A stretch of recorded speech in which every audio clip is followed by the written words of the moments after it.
And I apologize for being late. I thank you all for being on time. There's some stuff going on in my building here.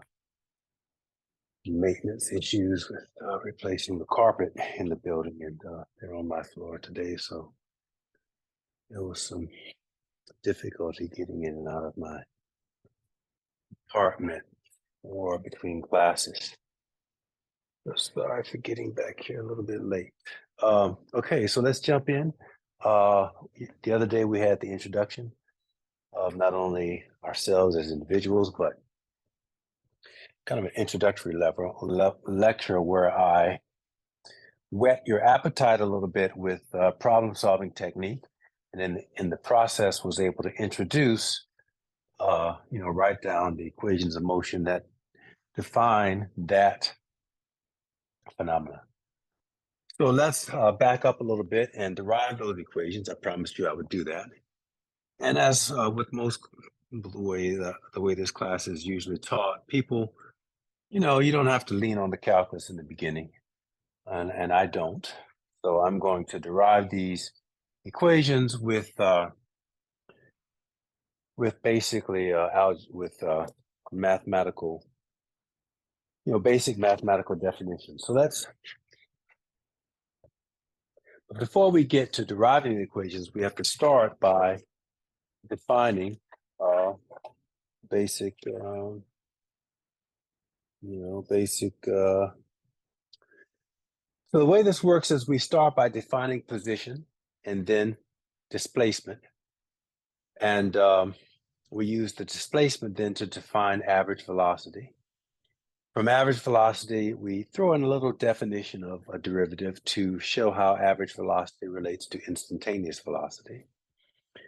Then we take a look at average acceleration and do the same thing, use calculus to show how average acceleration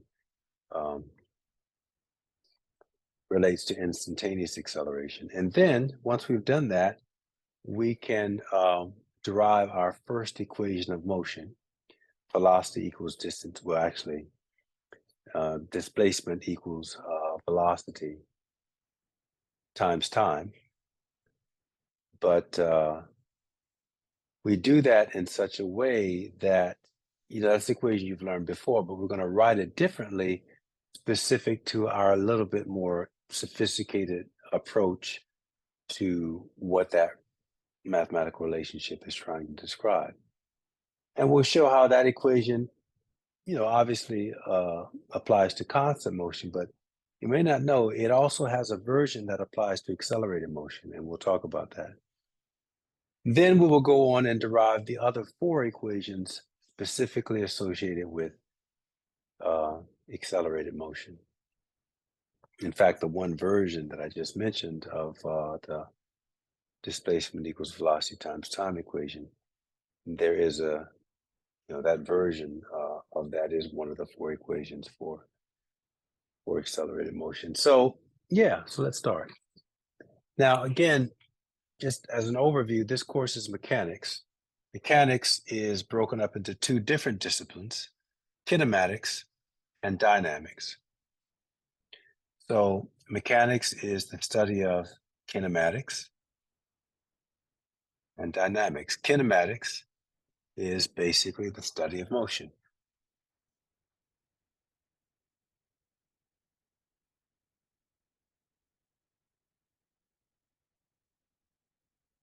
Dynamics, dyno means force. Latin kine means motion, matics means the study of. So motion, the study of, dynamics, force.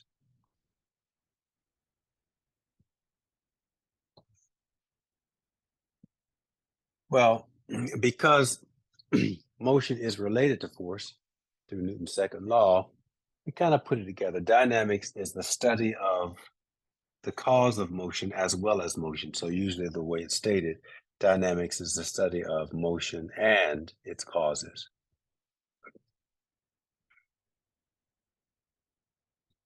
So motion and the cause of motion. And what causes motion is, is a net external force.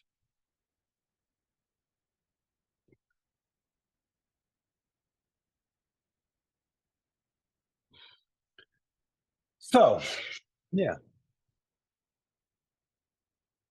So that's what we're going to do this in terms of yeah, like various aspects of motion and how it affects systems that we can study. So we'll start by defining position and displacement.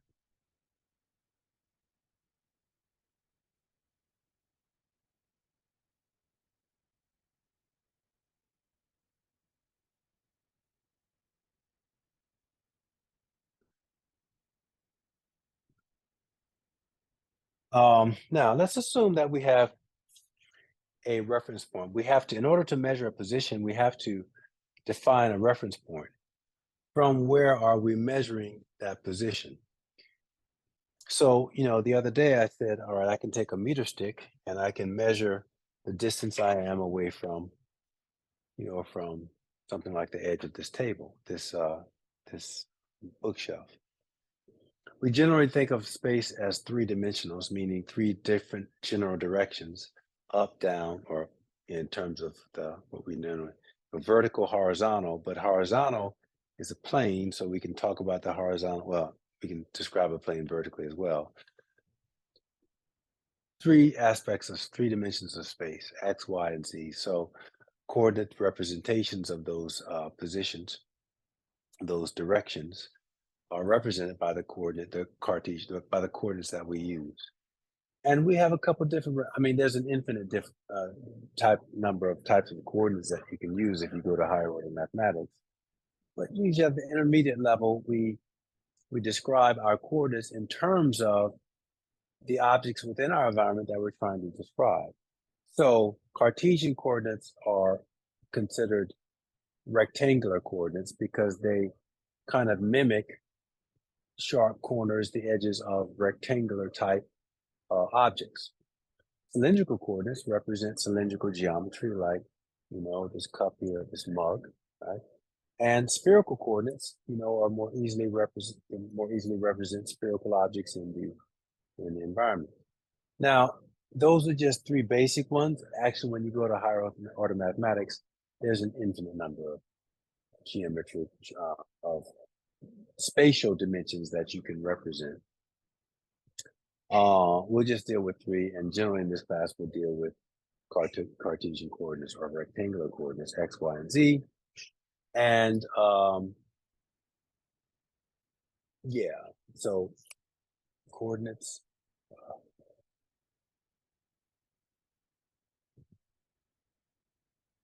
Cartesian coordinates.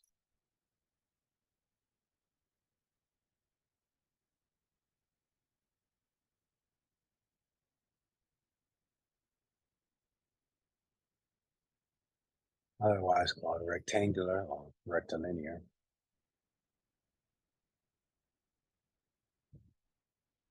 X, Y, and Z. And these coordinates are orthogonal to one another. Orthogonal means, so X, Y, and Z, and they have unit vectors I, J, and K associated with them. In fact, let's do it like this. X, I hat. So I think we talked about the other day the difference between a vector and a scalar. A vector is a magnitude and direction. Scalar is just magnitude. So you can represent each of the coordinates X, Y, and Z as vector quantities. And vector quantity can be broken up into two parts. One that represents its magnitude, which I'm going to represent as X, and then the direction, which we have conventional symbols for that. And for X, that conventional unit vector is I. And this thing here, the vector notation associated with it is called a hat, H-A-T. For X, the vector Y is represented as the magnitude Y times its unit vector, which is J, and then Z is its magnitude times its unit vector, which is K. So I, J, and K in terms of vector notation and unit vector notation are represented by these symbols here. Now we can represent the deal, and again, all this is probably reviewed to some degrees. Yeah. So orthogonality means that the vectors are 90 degrees relative to one another. And we generally represent like a coordinate system like that. Sometimes, historically, we have the y-axis vertical along the vertical and the x-axis along the horizontal. In physics, a lot of times we like to switch it around. For this introduction, I'm going to do that. I want to make the z-axis point up. If that's the case, the x-axis is coming out of the board. We're kind of like, we're not looking directly on, we're kind of askance. Anyway, x is out of the board, and which means y would be in the horizontal direction. And this is not an arbitrary setup. This is dictated by something called the right-hand rule, which we'll talk about when we get to physical thing we can apply it to. I'm not going to talk about just in case about the context of mathematics. But these are 90 degrees. So the z-axis is 90 degrees with respect to the y-axis and the x-axis, and vice versa. Also, so orthogonality, that's what that means. Orthogonal means that all of the angles are 90 degrees with respect to one another. Third time I've said it, but I want to say it while I'm writing it. So here we go. So 90 degrees with respect to WRT means with respect to one another. And I'm referring to the axes.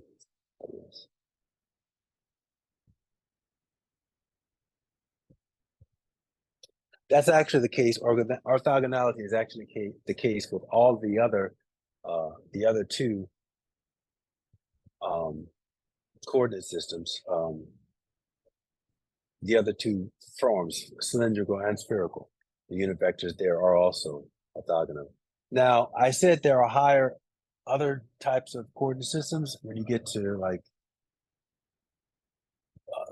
higher order mathematics and physics, Hilbert space and all that. And those other spaces, representations of space, the unit vectors coordinate directions don't have to be 90 degrees with respect to one another. And essentially, obviously, once you pass, I guess 3 dimensions, that obviously won't be the case.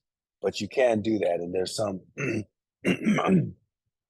mathematical techniques and representation of physical quantity, physical phenomena, in which those kinds of higher order representations of space coordinate systems where the orthogonality is relaxed between the coordinate directions is useful for that.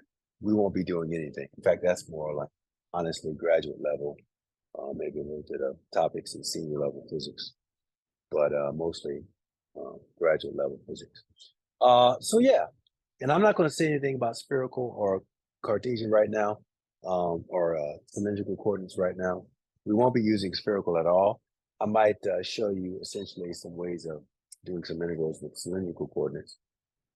In fact, I will, but and I'll identify it at the time. But mostly we're going to be dealing with Cartesian coordinates. What else? I know I'm going a little bit fast here, but I got a little bit behind, so I'm going to try to catch up. Also, this is also review, so I don't want to belabor it.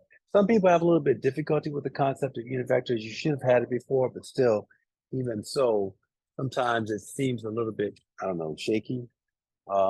In recent years, I haven't had as many questions, but it's not something to be, it's just like a definition, right? A unit vector is defined as representing pointing in the direction of the coordinate that it defines.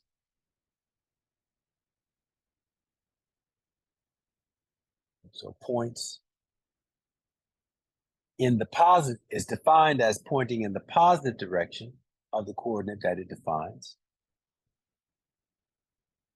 So therefore, if it's pointing, if you want to represent something along the negative direction of that coordinate direction, then you have to throw in a minus sign. So the inherent definition of a unit vector is that it points in the positive direction of the coordinate that it defines or represents. The other thing about a unit vector is that it has a magnitude of 1. That's why it's called a unit vector. The unit means 1, unit 1. So the magnitude of all unit vectors if I were to put brackets like this.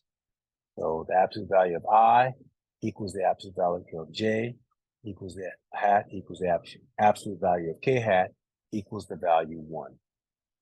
So that, and this is something that they probably will review in one of those, either chapter 1 or chapter 2, whichever one deals with dot products. When you take a dot product between two unit vectors, I dot I, remember a dot product is defined as, let's go back. Dot product, the definition, A dot B is equal to the magnitude of A times the magnitude of B times the cosine of the angle between them. Definition. Definition of a cross product, A cross B.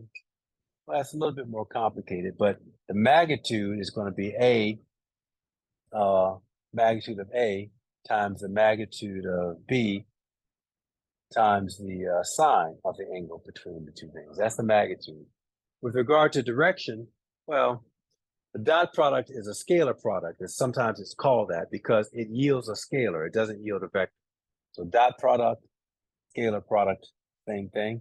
We put it over here. A cross product is a vector product because it yields a vector. So it's a little bit more complicated in that you can just get this for the magnitude, but for the direction, you have to do something called the right-hand rule, which again, I'll get to that later. We'll come back to that. But I mentioned the dot product here because, I'll talk about the direction. Well, let's look at it. Let's apply these definitions to the unit vectors. So here, since they have unit 1, before I do that, I wanted to come back and show from this definition, we can draw the unit vectors here. So along the x direction, I is going to be pointing along the I direction like that, along the positive x direction like that. I mean, the y unit vector is going to be pointing along the y axis in the positive direction. And so J, like so. And the z has k, which points along its direction. So it's going to be up like this. And they all would be value 1. So a lot of times you see them represented on a Cartesian, on an axis that's defined by Cartesian coordinates in this fashion, where the unit vectors kind of make their own little axes, but right there down at the bottom, and they would be unit 1, so that would be would have a length 1, because, technically speaking, when you draw a vector, its length should somehow represent the magnitude of that vector, and the direction points in the direction, obviously, that it's pointing. Yeah. So in this case, like whenever you see this unit vectors represented this way, they actually go out to the first increment along that axis, assuming that the increment is the axis of increment at 1, 2, 3, 4, 5. Cool. All right, let's apply a dot product to a unit vector. And what we see is that no matter which one, what combination you do, I dot J, I dot K. Well, actually, in terms of cyclic permutations, it doesn't matter. And what is a cyclic permutation? Well, first of all, let's go ahead and just write down the definition. We take the product. So I dot J, well, if I apply this definition, the magnitude of a unit vector is 1. So that's going to be magnitude 1, right, times magnitude 1 times the cosine of the angle between them, but the angle between them is 90 degrees. And if you remember, the cosine of 90 degrees is 1, so the dot product just yields 1. Now, same thing. If I do J cross K, you can do it for yourself. You're going to get the same thing, right? J cross magnitude of J. Well, let's just, so J, so not J cross, J dot. So J dot K is going to be magnitude 1, cosine of 90. All right, just gives me 1. 1 again. However, what if I switch it? What if I do J cross I? So or K cross J, or backwards, K yeah, K cross J, or yeah. So if I do those, technically speaking, I keep saying cross. Why do I do that? I'm not sure why I'm saying that. It should be dot. I'm saying say J dot. I apologize. Remember, that's dyslexia or whatever. But thinking dot and saying cross. Um,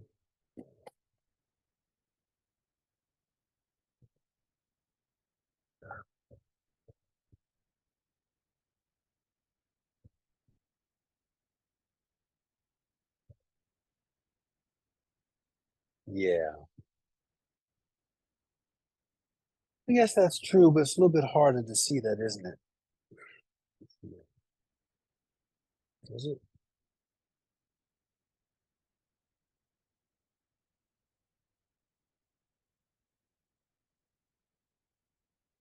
I guess it doesn't matter. Yeah, that's true. I forgot about that.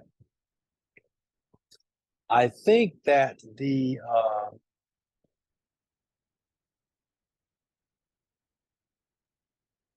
Sure.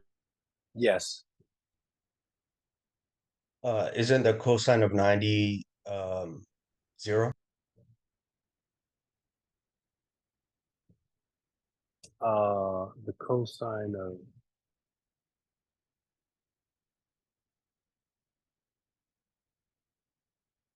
Yeah, I think it's 0. yeah, it is zero, isn't it? So what?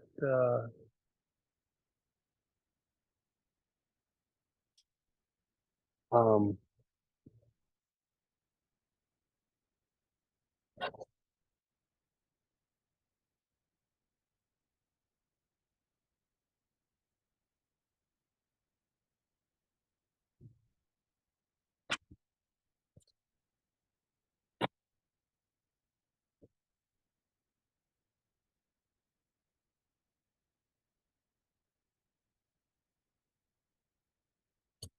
yes, the cosine of zero is the cosine of yeah, duh, duh. Yes, you're right. The cosine of 90 is zero. So for all of the thank you, thank you for correcting that. Thank you. When you take the dot product between two unit vectors that are orthogonal to one another, you get nothing.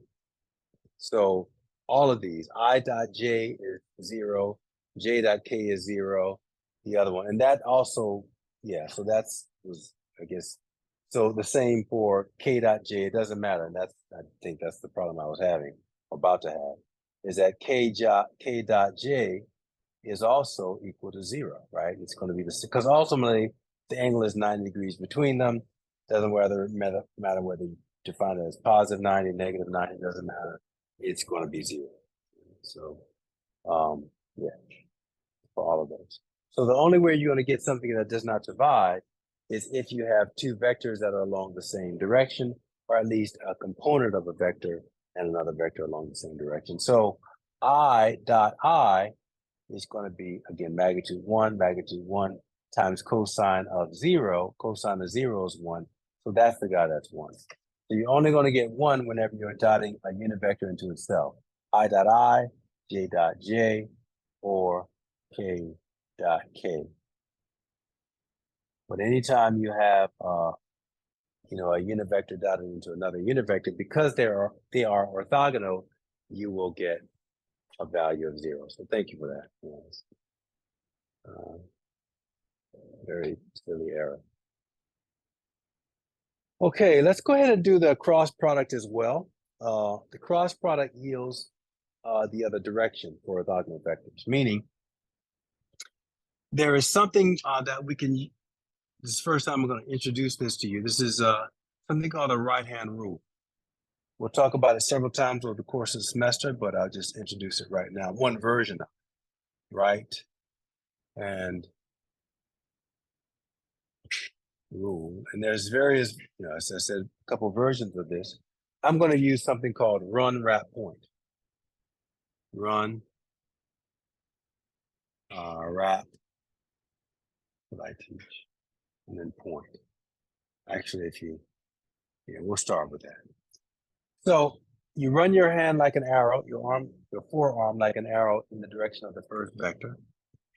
So basically, if you talk about your fingers here, you run your fingers parallel to the first vector.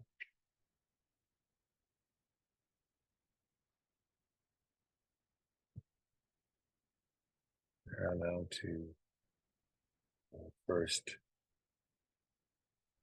vector.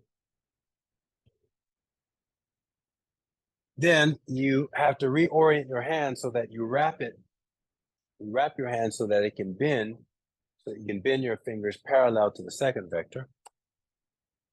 Wrap fingers parallel to the second vector.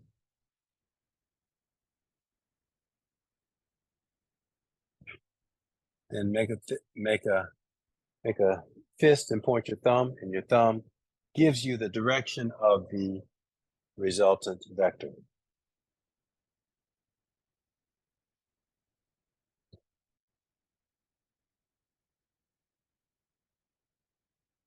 Point thumb parallel to resultant.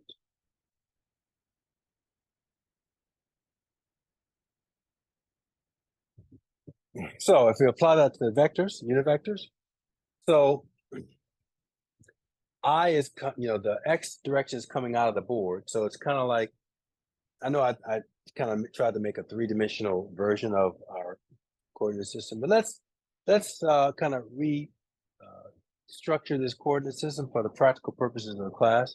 And say that I take the origin here, I pluck it off the board, and I put it on the edge of this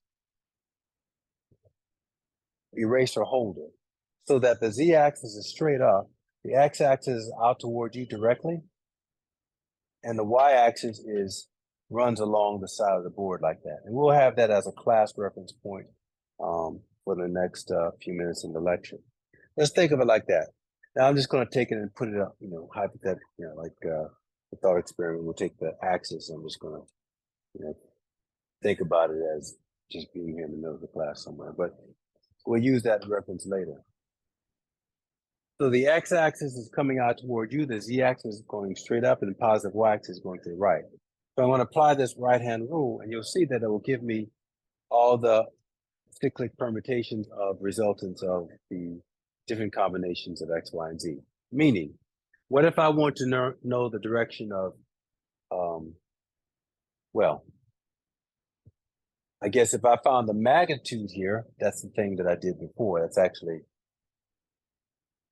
so the magnitude, the cross product of unit vectors, is going to be I. So I cross J, for example, is going to be, the magnitude would be 1 times, in this case, I will get the sine of 90, which is 1. So the magnitude of the cross product between unit vectors is actually 1. The dot product would be 0 of two different unit vectors, but the cross product of two different unit vectors is actually 1. And obviously the cross product of all the vectors then that are the same, I cross I, is going to be 0. Because the sine of 0 is in fact 0. So that gives a magnitude. But again, what about direction? Well, we use this guy. So I cross J. I is the positive x direction coming out towards you. J is the positive y direction to your right. So run my hand like an arrow toward the first vector. Then I've got a 360-degree possibilities of orienting my hand so that when I bend my fingers with my arm still parallel to x, my fingers are parallel to y. Then point my thumb, and that gives me z. Run, wrap, point. Okay? What about, so that direction, the magnitude would be 1, and the direction, though, would be k, the k direction. All right, let's keep it going. What about J cross K? Now, I keep mentioning this thing called cyclic permutations or cyclical permutations. Whatever reason, there is an order to the way that we say these vectors, these unit vectors. I, J, and K, X, Y, and Z. We say them like that because if we kind of start to play around with this, right? Let's say that we look at J cross K. Well, J cross K should give me I if I apply the right-hand rule. And in fact, it does. Remember, J is to the left, so I run my arm like an arrow toward to your right, that is my left. Your my hand like an arrow toward the Y direction. Now, Z is pointing up, so I have to orient my hand in such a way that I can, when I bend my fingers, or they bend because they only bend because of the physiology, only bend a particular orientation or direction. So they're bending up. Because of that, when I point my thumb, I get the X direction. So J cross K gives me the X direction. What about K cross? Let's do cyclic permutations where if you kind of rotate, I guess in the counterclockwise direction. So if I take K now, I'm going K cross J. That's the same thing as if I wrote it like this, K, I, and J. So K cross I, it's going to give me J. If I run my hand like an arrow into the K, parallel to the K direction, then, actually, is that right? Am I doing that right? J cross K? Do I have it backwards? K cross, yeah, sorry, K cross I. Yeah, right. Because I was going to, we'll do that next. But K cross I, run my hand like an arrow in toward the K direction. Now I is pointing out towards you, so I have to bend my hand, basically my palm is facing toward that direction so that I can bend my fingers parallel to the X direction and then point my thumb, it gives me the positive J direction. If I keep going counterclockwise to right, shifting like that, J, K, I, so now I can do J cross, well, I guess I've already done that, right? I've already done that here. So when you kind of shift the vectors, kind of, I don't know what that's called, but moving in the clockwise direction, I guess either way it wouldn't matter too, because K cross J, even if I shifted it back, I'm still going to get this thing, right? If I can take K and put it over here. Is that true? If I take I and put it over there, I have J, K, and I, which is this guy. Yeah, so I guess it doesn't. But those things, kind of flipping it around like that, those are called cyclic permutations of the,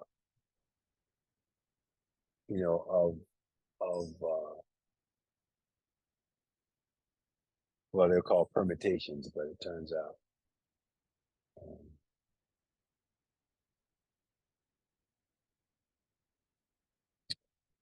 Of the unit vectors.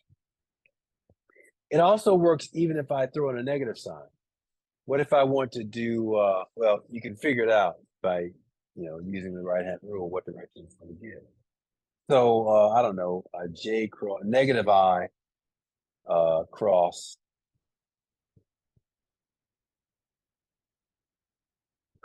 negative, cross J, cross K. I don't know. So again, I direction is into the board, K is up. So negative, pointing along the negative I direction, negative X hat direction.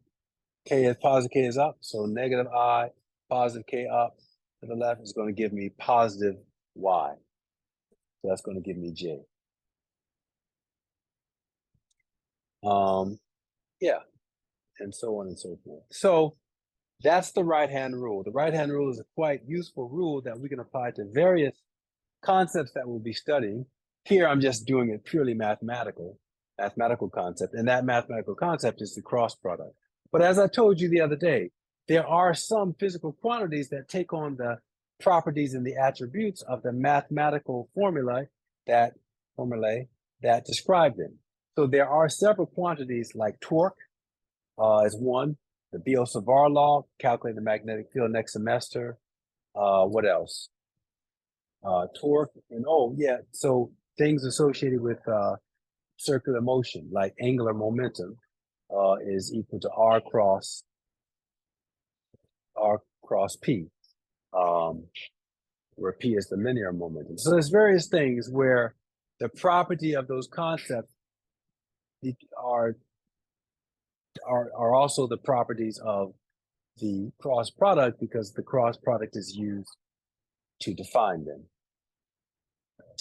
And in those cases, we will be using the right-hand rule to physically apply to these scenarios. But it's nice to kind of have a mathematical background and understand that this particular version, the run wrap point version of the right-hand rule, that's always going to be applicable for a concept that is defined specifically by the cross product, because this right-hand rule is associated with just the cross product. There are a couple of other right-hand rules that we'll talk about when we get to those points in the semester, where we have kind of an intuitive version of the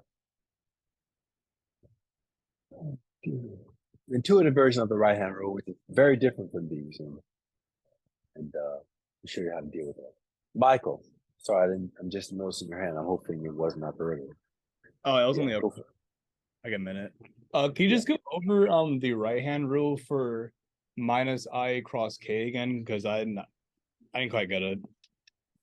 Okay. Let me draw it up, because I don't really have a deal here. Let's draw up an axis. It might be a little bit more helpful to visualize what I'm saying. So we made the positive z-axis straight up and the positive x-axis, positive y-axis to the right. Okay. So make that k hat, and this is going to be j hat, and this is k hat. I don't know, sorry, I'm a little bit anxious today. I don't know why. I think it's because all this noise outside. I don't know what it is, but I don't feel like I'm very smooth as a lecturer today for some reason. But those things happen, so just bear with me. I feel like I'm kind of jittery, and I don't know, something's going on with me. Not sure what it is. This vector is the x, and there's a notation that if you have a circle and a dot, that means the vector comes out of the board. If you have a circle and a cross, that means the vector is going into the board. So it's kind of like represents an arrow or a dart. If a dart is coming towards you, you only see the point. If it's going away from you, you see the feathers. So the x-axis, y-axis is coming out at us. So this can be a visual for how I'm applying this right-hand rule. So minus I, if positive I is out of the board, minus I is into the board. So run. Take your hand, your forearm, keep it straight like an arrow, and run it parallel to negative I. So negative I means into the board. You get that, Michael? Yeah, I'm doing it right now. Okay, that's the first step. The second step is now you can have 360-degree possibilities, because your hand only bends one way, but you got to reorient your hand so that it bends, so that when your fingers bend, they're going to be parallel to the second vector. And the second vector is z, or which is positive k, which is pointing up. So I have to, you might have to move your body around, shift my hand so that it's pointing like that, so that when I bend my fingers, it's pointing straight up, parallel to the positive z direction. Okay. You get that? Yeah. Right. And then make a fist and point.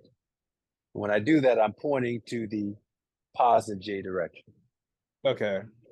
That makes a lot more sense, actually. And just to clarify, you said a minus I hat is going like going out of the board or into the board? Into the board. Into the board. Okay. Because the way that I define, because like a coordinate system, I can look at it from whatever position. That's just relative, right? I can, like, this is my coordinate system, and I'm saying I'm setting up so that positive z is positive x is out of the board, positive z is straight up, positive y is to your right. I was saying, I hope I didn't say that wrong, the other way around. I think it makes sense.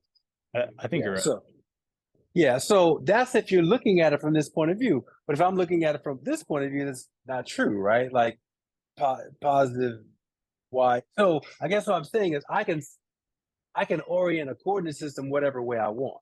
So we have to first establish whatever coordinate system we're using, how is that oriented? And I just established that we've oriented the coordinate system, in this way, where positive z is out, positive x is out of the board, positive y is to your right, and positive z is straight up.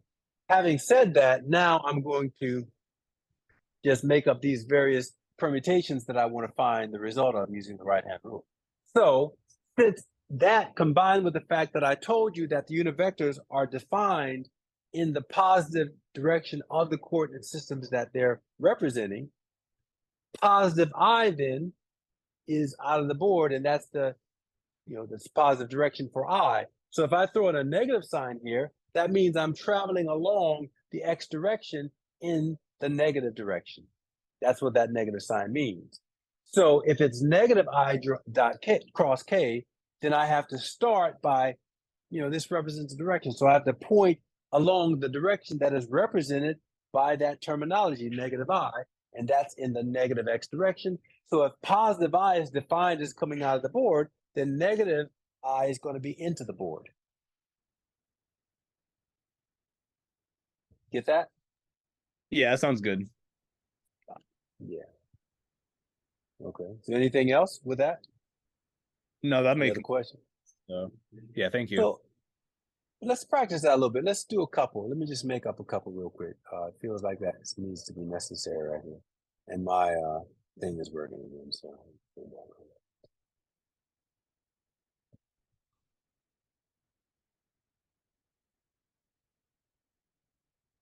where are you?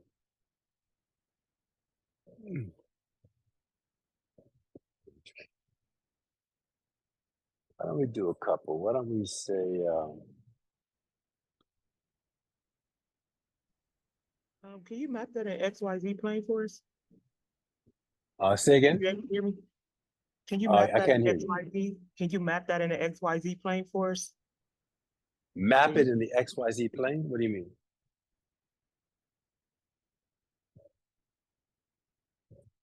Who was speaking just now? Did I lose her? Hello?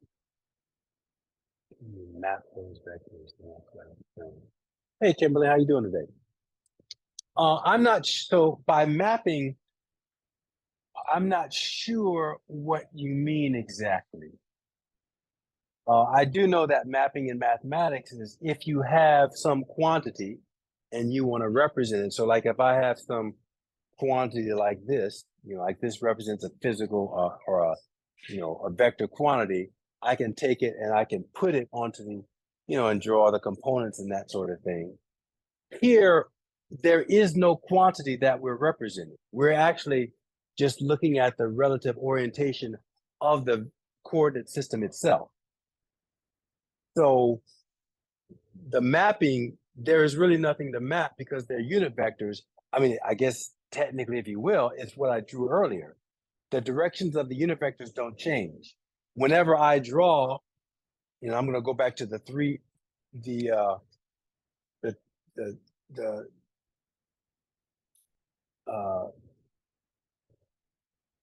three-dimensional aspect of the unit vector of the coordinate system. So these unit vectors, they're here. So this is I hat along the x direction.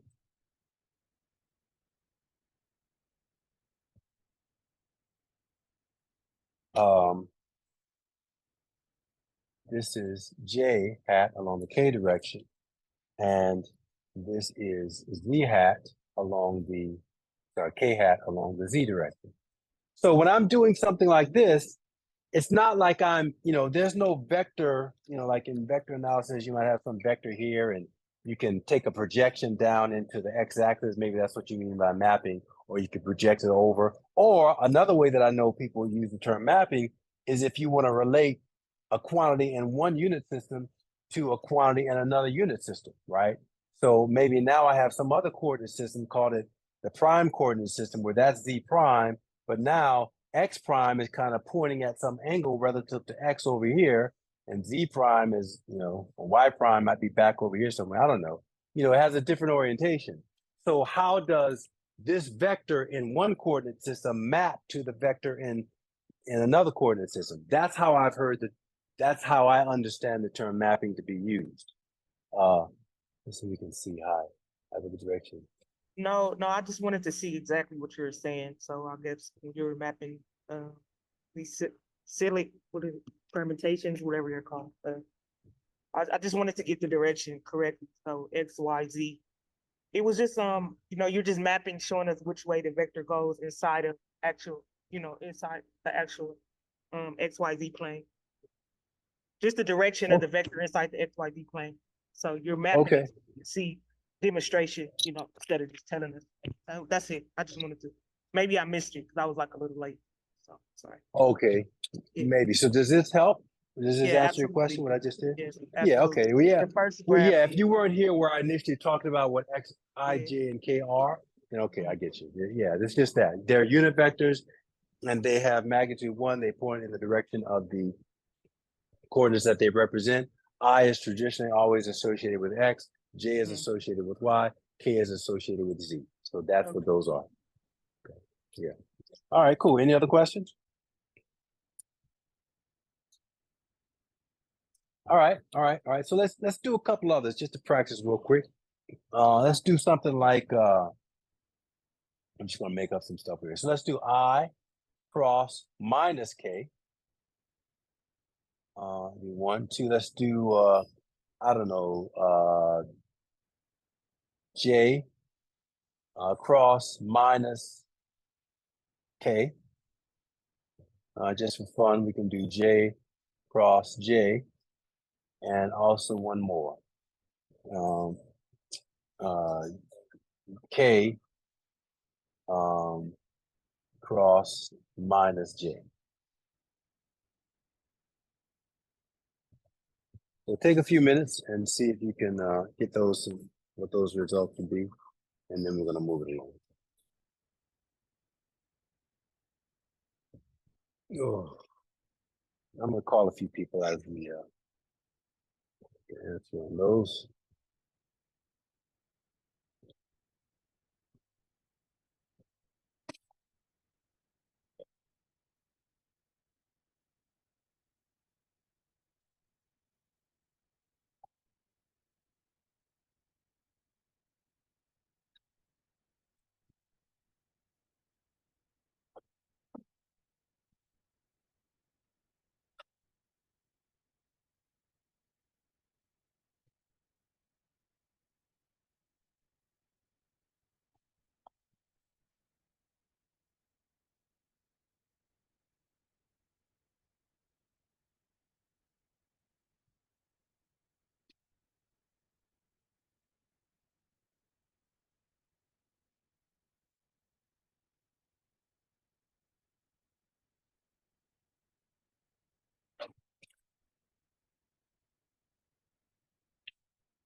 All right, let's move it along a little bit.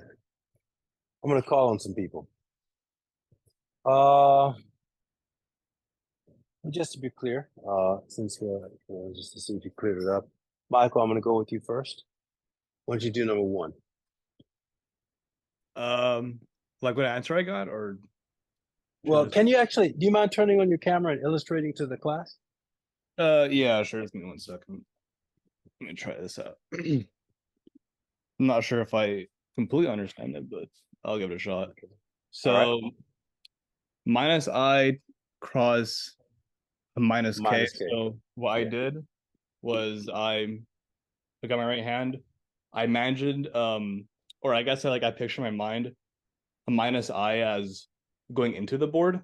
So It kind of is. like, I don't know how to So do it like this. So when you face the camera, let's assume that the axis is right on the camera. So when you look toward the camera, that's going to be the minus X direction, because I Okay. told you that the positive X direction is coming out at you.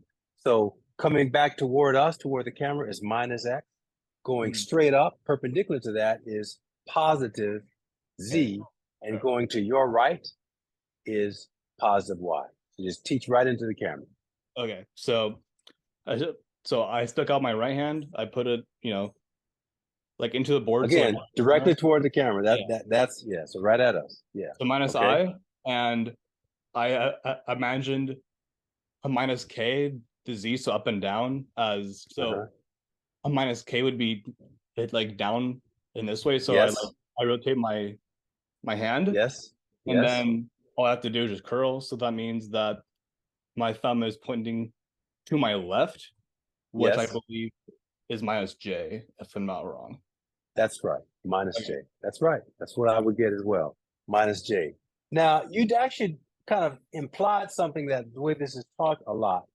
I'm going to do it towards you, what you just said. So again, I'm pointing toward the camera. The camera is positive X is coming out at me. So when I point in, directed towards you, right, that's going to be negative I, right? So positive J is up. So, oh no, negative J is down, negative K is down. All right. And so I turn my hands like this. What a lot of people do is they don't worry about like making the fingers parallel. They just follow the palm. The palm is facing down in the positive Z direction, right? So once you do that, you face your palm. So you point your fingers or arms parallel to the first vector, and then just reorient your hand so that your palm is facing the second vector, and then point your thumb. That's kind of what you did, because you kind of skipped over the idea of pointing the thing parallel. The reason that will work as long as all of the directions, all of the vectors the first two vectors are perpendicular to one another. That will always work. But sometimes the vectors that you're crossing, they don't have to be perpendicular to one another. So that's why I make a little bit of an extra step. It's not just facing your palm in the direction of the second vector, but making sure you point your fingers so that they are parallel to that. It doesn't matter for this example since everything is perpendicular, but it can matter a little bit for those problems where the two vectors that you're crossing are not necessarily perpendicular. Anyway, you did it well, and I would agree with you that the answer is negative J. Actually, I went up, didn't I? Sorry. So you went down because I got positive K. So run, and we're going down. So wrap and point, which is, well, I guess I should stick with what you said, because like you have the orientation that I set up, so I should be pointing like you. So negative J should be into the board, negative I is into the board, run down is positive, and then wrap is toward the negative J direction. So right. So when you're facing the camera, I've set up the lecture so that these directions are the same directions that you're looking at. But when I turn around, it's going to be opposite what I set up. So that's why that didn't work. So I have to kind of get in your orientation, which is how I set it up in the first place. So sorry about that. So that works. So who's next? I'm just going to go with who was responding. So who is it? Michelle? Michelle, we had some response. Is she still here? Who just asked the question about the unit vectors a few minutes ago? Professor, just so I'm clear, I drew out the first one. If I can Yeah. show it to you and see if I got it correct. Go for it. Oh, is that coming up on camera? It's kind of dark. I can't really see it, but hold it right there. Yeah, hold it right there. So, It's actually so explain inverted. that to me. It is inverted. So yeah, it's because of the camera. It's right side up for me. But the K direction, the K vector points down. You have the I going into the board, and then the J comes out in the negative direction. What is that representing? That's the first. That's the graph of the vectors for the first problem. Negative Well, I cross negative K. yeah. You don't really have to change the picture. The picture is the same.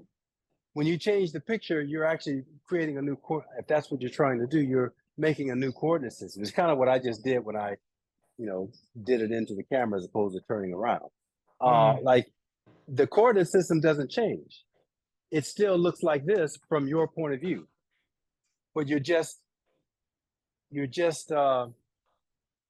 using the you're just applying the definition of cross product to that same coordinate system.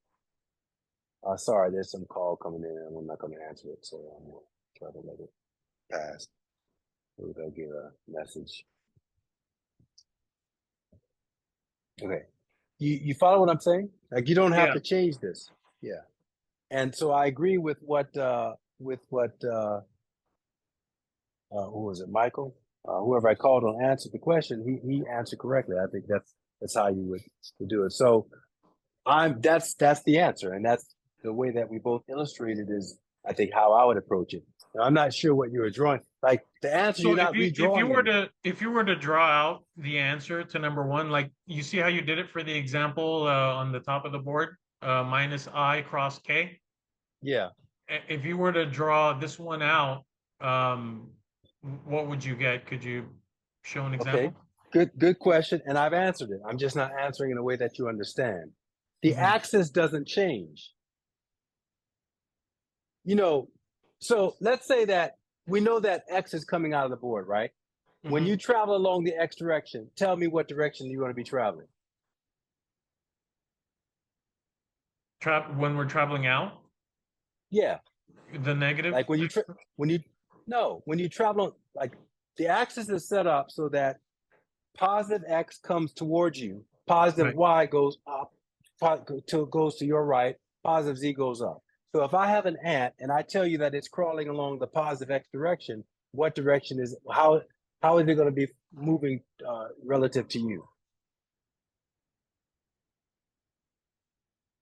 Coming towards me? Yes.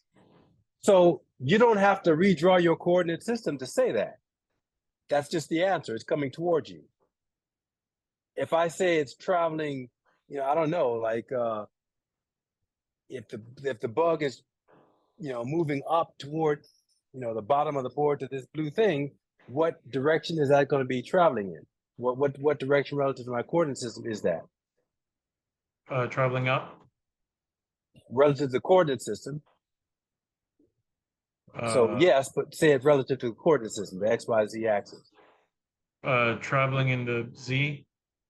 The positive Z direction, not Yes. just Z, the positive Z direction. If I say the bug is crawling down the board, what direction is that? Negative Z. Right. So you don't have to redraw the axis to say that. So when you ask me to draw this to represent like what that looks like, I already have. It's the axis. And it's telling you that the answer is that you're moving along the Y direction in the negative Y direction. So there's nothing else to draw. This is the axis. I mean, I didn't, draw the other side of it, but the negative, Y is here. So whatever, it would be that the direction of crossing these vectors like crossing these vectors like this gives you the negative J direction. So it's just going to be you know, a direction pointing along this direction here. I don't have to redraw anything. It's just pointing along that negative. You know, like if this is J, then this is negative J right here. I didn't draw it, but it's kind of thought it was kind Right, of yeah, so obvious. that's what I had drawn. I had drawn J in the negative direction and K in the negative direction. That drawing that I showed you? Yes. My K was going in the negative direction and J was also going in the negative direction. Okay, maybe I didn't understand. I didn't see the unit vectors there. I just saw the axes. So it was just Yeah, those were I see. unit vector, those were the unit vectors like you did for the last example. But in this one, my J was moving towards the left and then K was in the negative direction. So J and Okay. K were negative. Yeah. So that's what you meant by drawing it out. Yeah. And with the right hand rule from looking at the coordinate plane, it moves kind of clockwise along the plane. Is that understanding correct or? Could you say that again? I didn't understand the question. It moves clockwise along the plane with the right hand rule. I notice it's always clockwise. What moves clockwise? You know how you showed the example of the right hand rule? Mm-hmm. When you're looking at the coordinate plane, it's just you move along in a clockwise direction to get the next plane. Can you show me? Can you turn your Yeah. camera and show what Yeah, you yeah. mean? Hold on just a moment.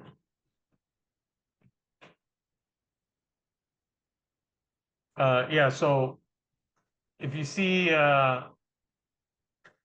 I just go clockwise in the clockwise direction, it'll give me the next vector. So I could use the right hand rule, or I could just, when I'm looking at the coordinate plane, I just move in a clockwise direction, and then it gives me the next vector. At least that's what I've saw in the two examples we've done.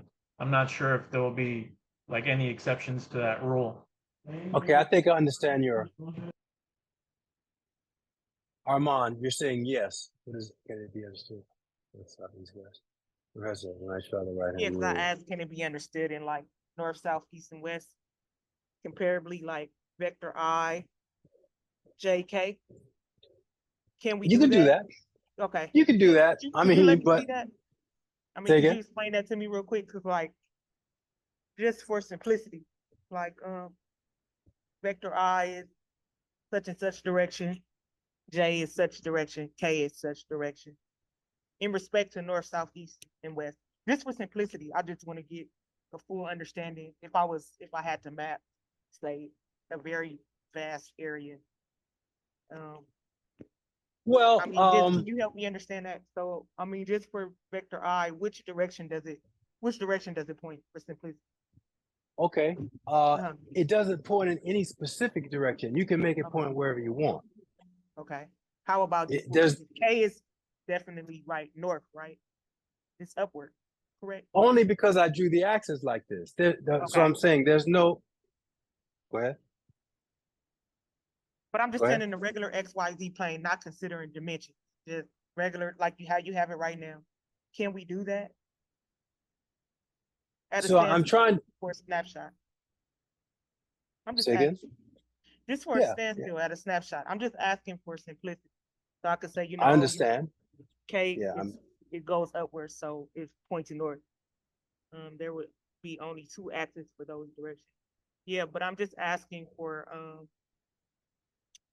yeah, no, I'm just asking for simplicity. Can we say that like vector I is points such and such direction, just how you doing it on the board? Vector J, such and such direction, vector K, without any movement or just anything like that. without any what? I mean, does it just basically in respect to north, south, east, west, can we map it that simple? Just if we had like, say I was in a vast area and I'm trying to map IJK, if I'm trying to get somewhere, right? So I think it should be kind of understood that K is northbound, right? Because it goes upward.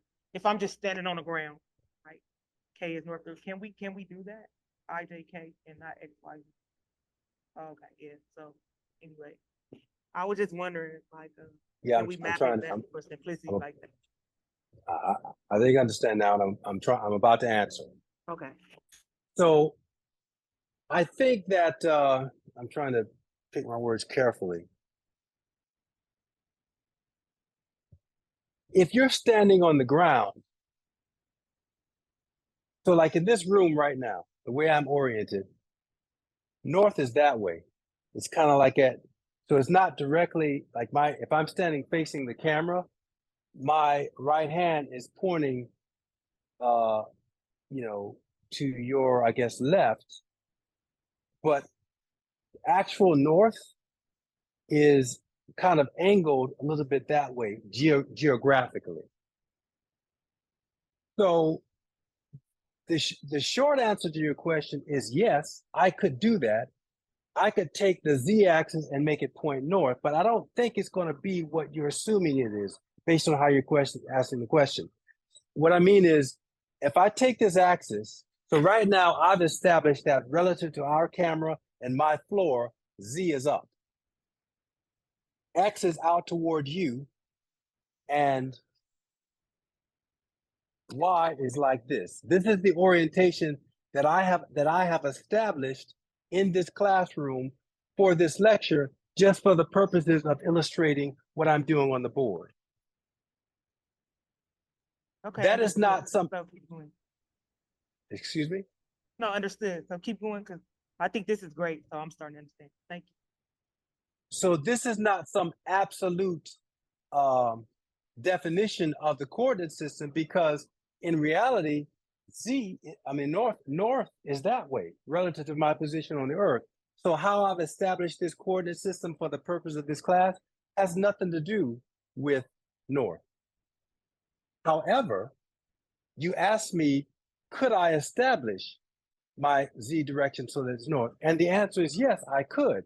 If I did that, the coordinate system would actually look like that relative to what you're seeing right now. The z-axis is pointing toward north direction, and you see it's kind of like at an angle back towards you.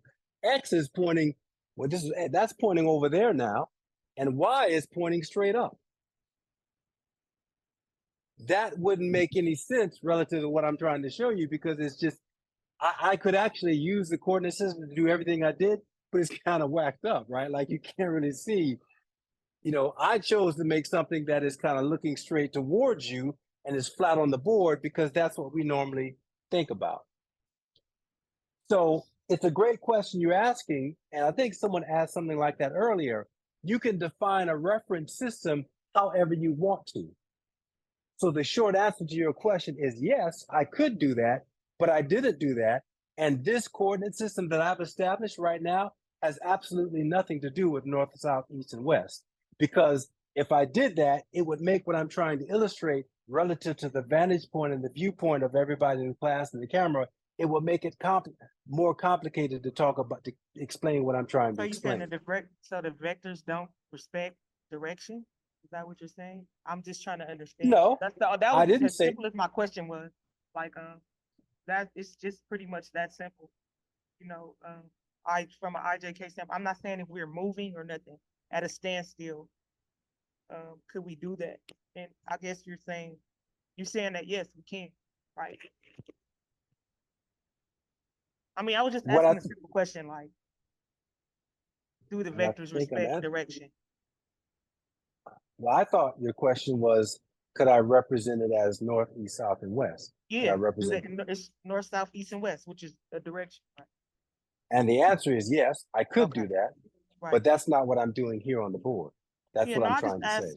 Like if I was trying to map like a vast majority, I was just asking a broad question, like if I'm trying to find something, and have I answered your question? Great space, yeah. Okay, thank you. Have I answered you? Because you're here to help. I understand that you're asking that. Like, I'm sorry. I understand. There's nothing to apologize for. You don't need to keep repeating that. I understand. What I'm asking is, have I answered the question in a way that is satisfactory and understanding to you, that you understand? You did, because I was just, you actually did. I was just trying to Okay. vast understanding in like another vector. Which way Okay. they point and what we Say mean. say again. You kind of went down. I couldn't hear the last part. Oh, I'm sorry. I got these headphones on. Yeah, no, I was just trying to get like a vast understanding there. So how to map, basically. So that's why I asked you that question. Got it. Like And do if I you was trying to understand? Does find a my specific point and I was somewhere in the middle of nowhere. So you're helping me a lot, even just like with my project. So if I'm trying to find a particular point and I'm like in the middle of nowhere, this is helping teaching me exactly how to map. That's it. It Okay. wasn't no absolute nothing, you know, but the earth does, I mean, you know, it's not gonna be moving or anything like that, but you know what I mean? This is kind of showing me exactly how to map. That's all. I was just trying to get a deep understanding of how to map. That's it. okay? You did help me with that, so I do thank you. All right. So next question, Professor, why do you use IG and K and not XYZ from the beginning? I could use X, Y, and Z, but in the definition of a vector, as I mentioned earlier, a vector has two parts, X and I. The X part, in terms of this notation, just represents the magnitude, which doesn't say anything about the direction. The unit vector tells me the direction.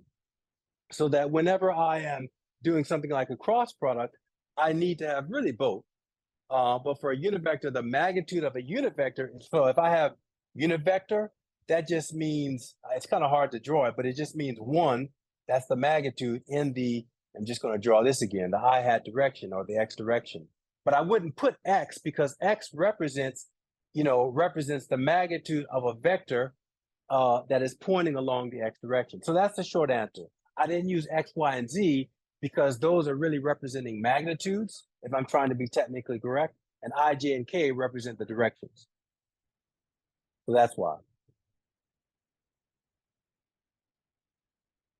Does that answer your question, Hi?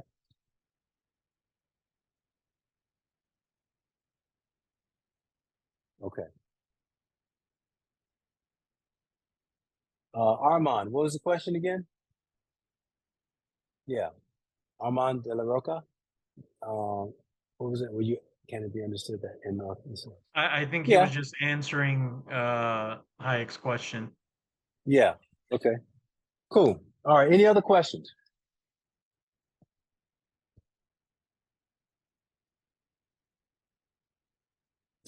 Okay. Yeah. So that's cross product associated with unit vectors, and oh, we got a couple others here. So, did you want to give it a shot? I was going to ask Kimberly. I was Oh going to yeah, ask no you. problem. What Do you want to I give is number 2 a pointing shot? towards.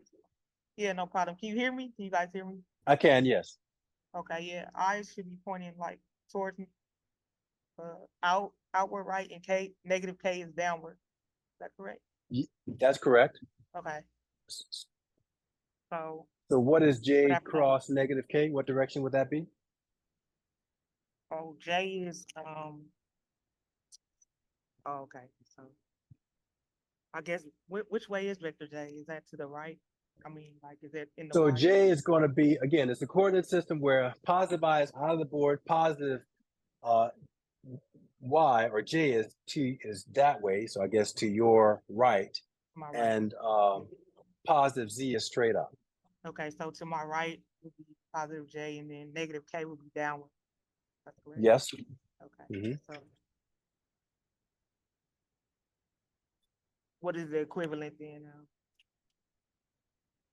So I'm asking, so when you do the cross product of those, what direction do you get? What do you mean by that? Like, what do you mean? So what I mean is what we're doing here is we're making a calculation No, using I the right understand hand that. I'm rule. just saying, what do you mean by that? Like, for the cross product? Trying to explain it, Oh, that okay. when we take a cross product, it's a multiplication process, and that's twofold. We can get a magnitude, which we showed earlier, that the magnitude of this is going to be 1, but it has a direction. And we use this thing, the right-hand rule, to determine the resulting direction of that cross product. we run our hands like an arrow in front of in parallel to the first vector, which would be J. Then we orient our hands and wrap our fingers so that they're parallel to the second vector, minus K, and then our thumb will point in the direction of the resulting vector. Oh, So my what I'm thumb. asking you to do is to go through that operation and then Okay. give me the direction of the resultant vector. Is My that clear? thumb, okay, I understand, yeah. So, J is to the right, and then my, K is downward, right? Yes? So my thumb would be pointed out. It's actually, right now, it's pointed out, like towards you, actually. Do you mind turning on your camera so we can see you? Yeah. Start video. Okay, Hey, go for it. how you doing? How you doing? So yeah, but my J director is to the right, Okay, okay, and K is pointing down. So yes, down like this. yes. So my thumb is pointing again towards you. Awesome. And what Okay. direction is that in relative to our coordinate system? I want to say negative. I want to say negative Y. Good job. Well Okay. done. That's it. Good. Thank you. That's it. That's how you do it. And one of the reasons that I like this is because it makes you do all that physical stuff. Because there's other ways to teach this. You're going to Mhm. see in the book they're going to do something with your finger and have you doing. I don't like that. I never Mhm. liked it, even when I was in school. Even now, I think it's because the way my fingers are, it makes me feel funny. Anyway, I just made up something for myself, and it's very physical. You have to do stuff. You have to get up and move around, and it makes you kind of remember. So you nailed it. That's it. So that's how you do the cross product. Now, this is kind of the way I'm presenting it here is mathematical. We're not applying it to physical things. We will as we move along, but I think it's important to introduce just this whole way I'm doing it right now, because when we get to physical stuff, because then you want to kind of have a little bit of understanding of what this is, because there's other stuff to focus on when we use the cross product to define a physical concept like torque or whatever. And I don't want you focusing necessarily on the mathematics as much as I want you focusing on the physics.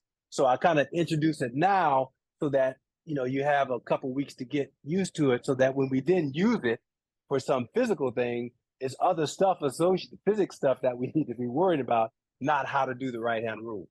Right. So the earlier you get it in, the more it starts to kind of get in your body. And we'll come back again and we can review these steps again when we get to that. But now, when we hear it in purely mathematical form, it's kind of like, you get questions like what you just asked, like, what is it? What are you doing? Like, how does it, what, and that's kind of why I don't like to focus on math for math's sake, but sometimes we have to, and that's what I'm doing here. But you nailed it. You got it. You got it. So I think you got it. So it's just a matter of practicing from this point on.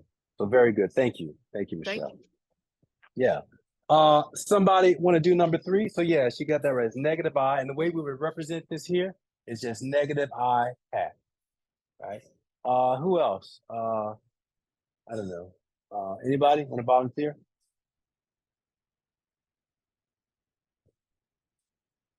Joel, are you there? Yes, I'm here. Go for it. Do number 3. Okay. Here, let me place my camera correctly so you can go ahead and see me. Okay. Yeah, Okay, thanks. yeah, thanks. So pointing like this would be negative I. So we're on 3 though. We're on 3. oh, I'm sorry, yeah. So 3 J hat cross J hat. So Yes. going like this would be on J hat direction, positive J hat. This hand right here would be a negative J hat. So Yes. because we don't have a K hat direction, so I would assume that because it is J cross J, I will just keep my hand like this. So for the direction of the vector, wouldn't it just be J hat? Well, no, it's kind of I want to say trick question. It's not really a trick question because you will be asked this. You see this all the time. But remember, there's 2 parts to this. It's a vector and a magnitude. And the right-hand rule just gives you the I guess, the possible direction that it would be. You got to remember that there's also the definition of cross product that gives the magnitude. And what we said is that the definition of a cross product is the magnitude of one vector, which in this case, since it's a unit vector, that's 1, times the magnitude of the other vector, times the sine of the angle between them. And what is the angle between J and J? You basically said it, but you didn't say it explicitly. What is the angle between the J and J direction? 1. No, the angle is 0 The because angle. they're parallel, right? Yeah. It's like the same direction. So if you had two vectors pointing in the J direction, the angle between them is 0 because they're pointing in the same direction. So it would be the sine of 0. And what is the sine of 0?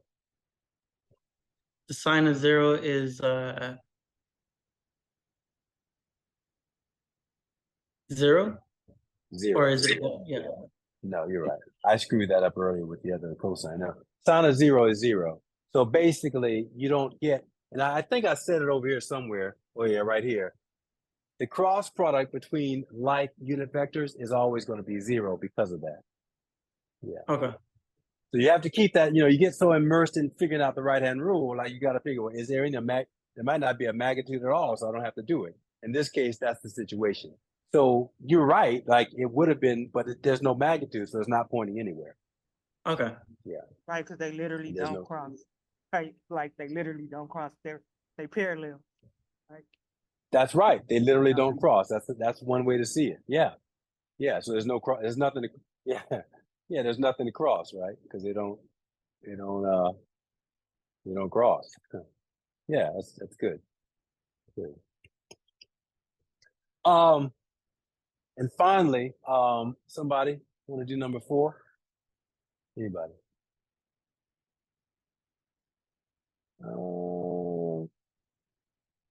Sean, Sean.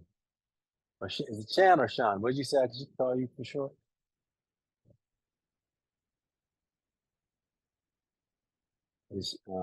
Are you there? Sean? Okay. What about Edgar? Margarian.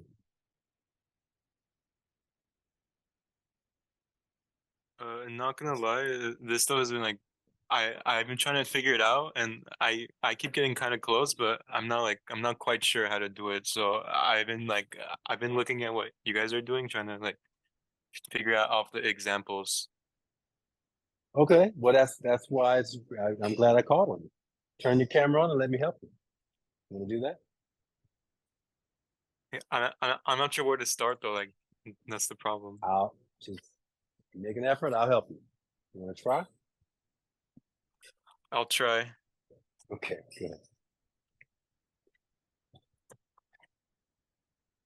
Oh, can I see you? Can you turn Yeah, your, yeah. you, Give me a second.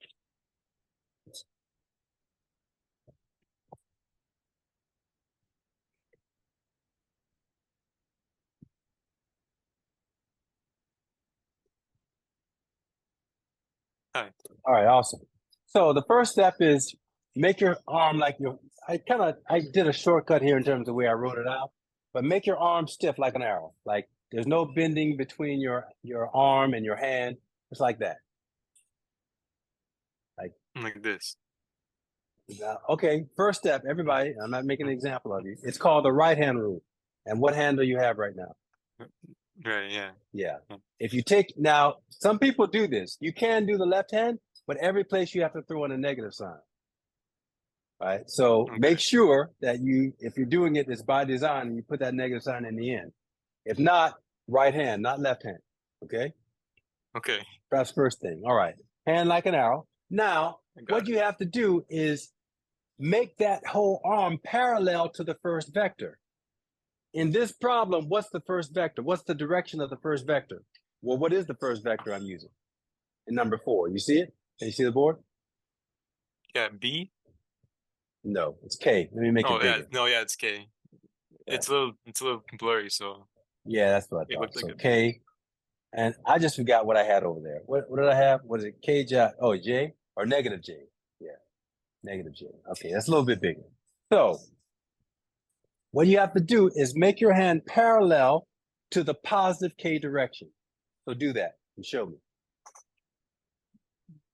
Is it like this? Remember, this is our axis. Positive K direction is straight up.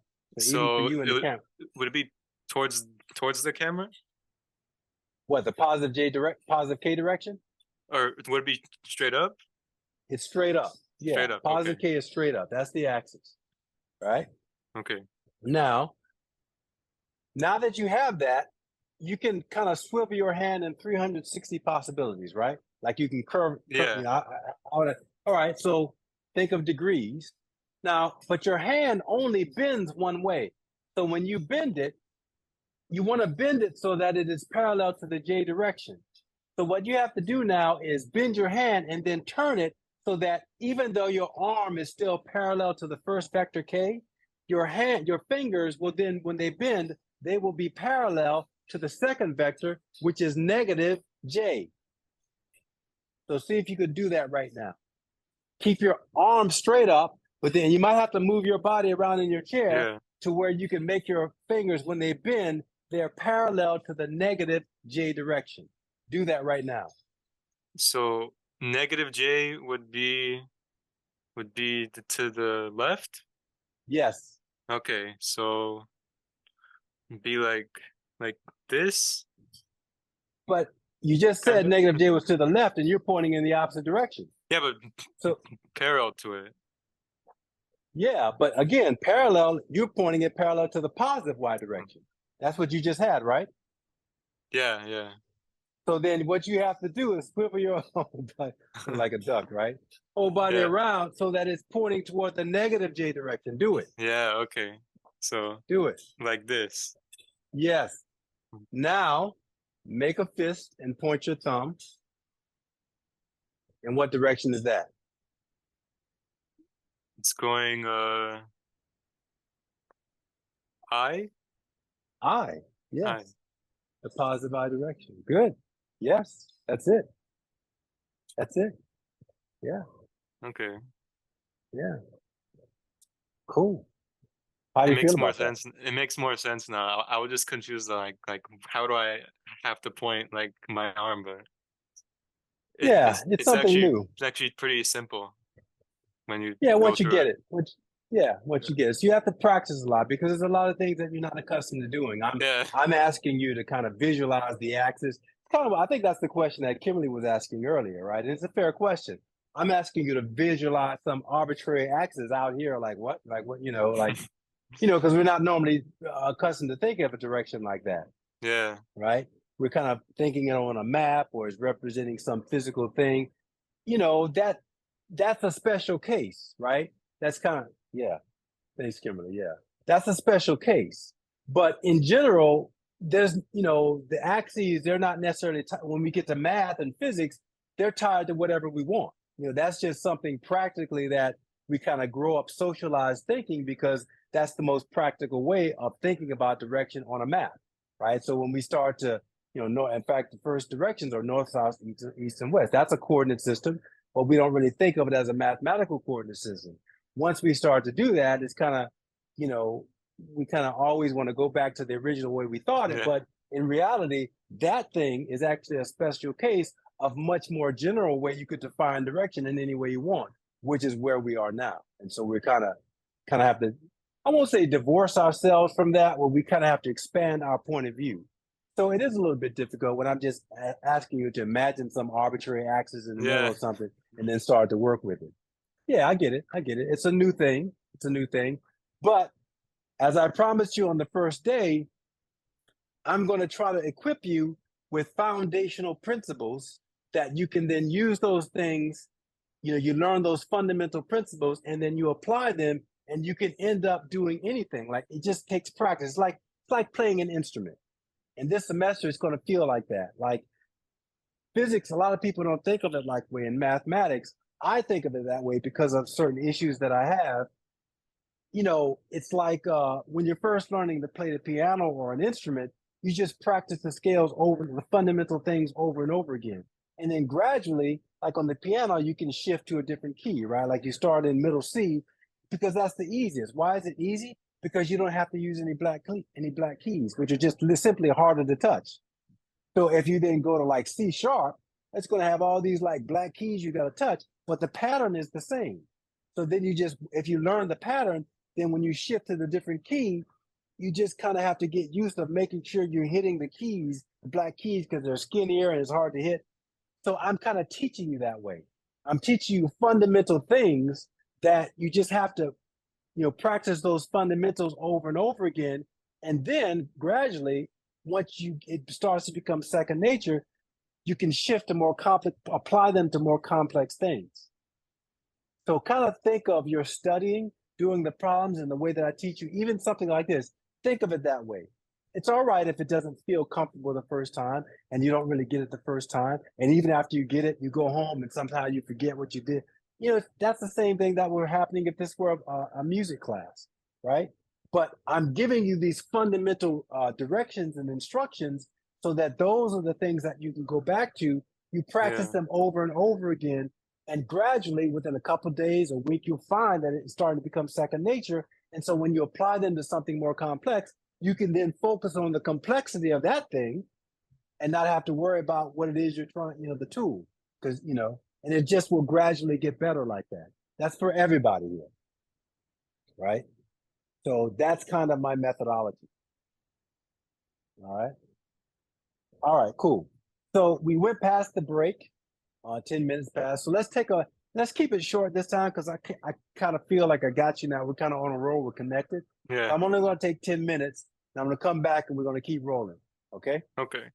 All right. So 10 minutes. Okay. Thank you. We'll come back. Yeah. Thank you.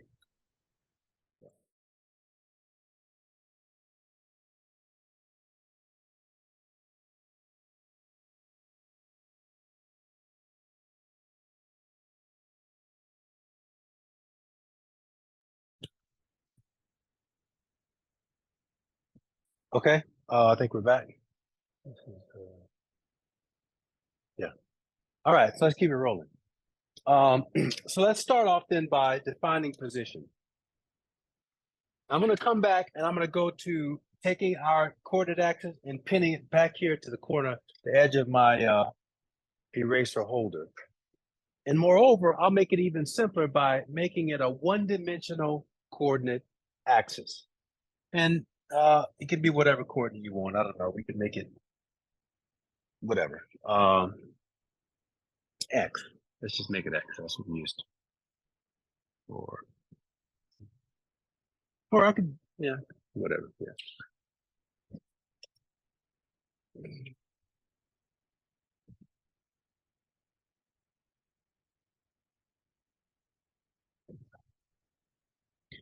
So, and we have a name for a one-dimensional coordinate system.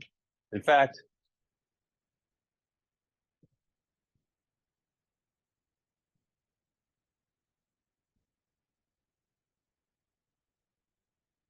yeah, sorry. Thanks for reminding me. Yeah, you might have to, maybe if I go over next time, just shout out to me because sometimes it's I don't see the messages immediately.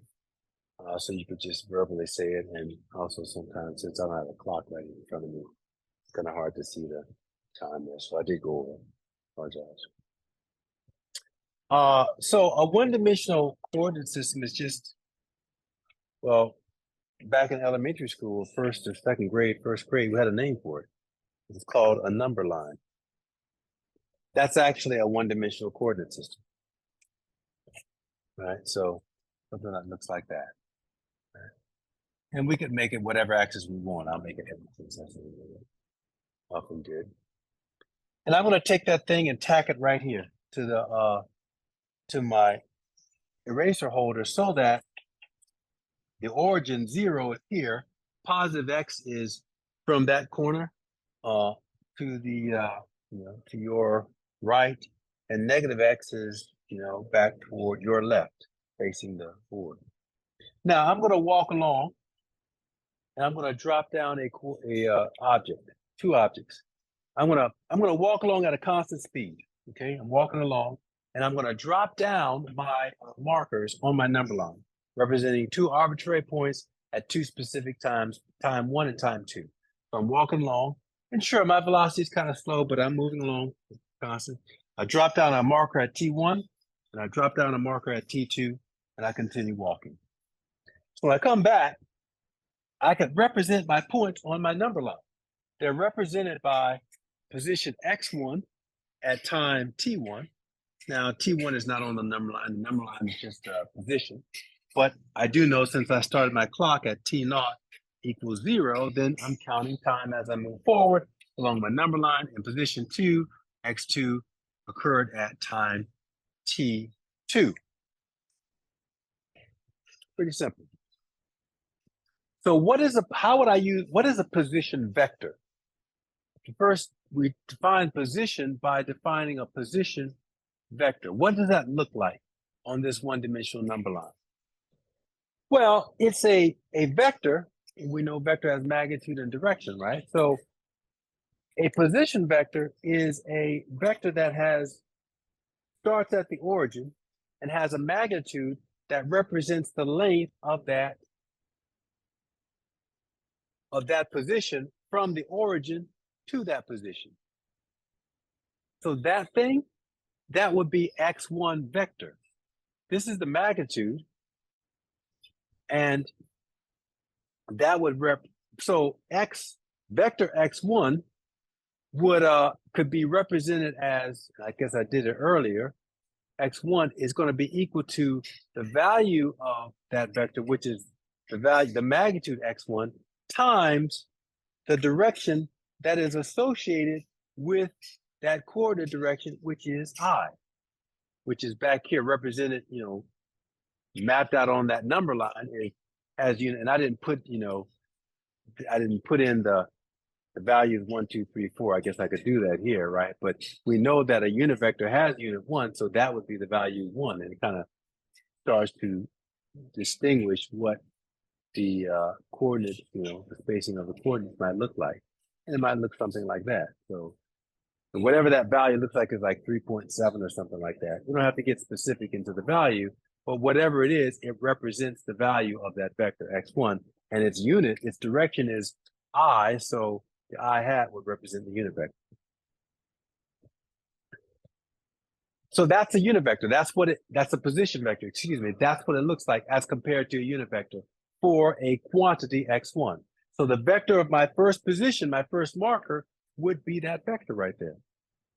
Okay.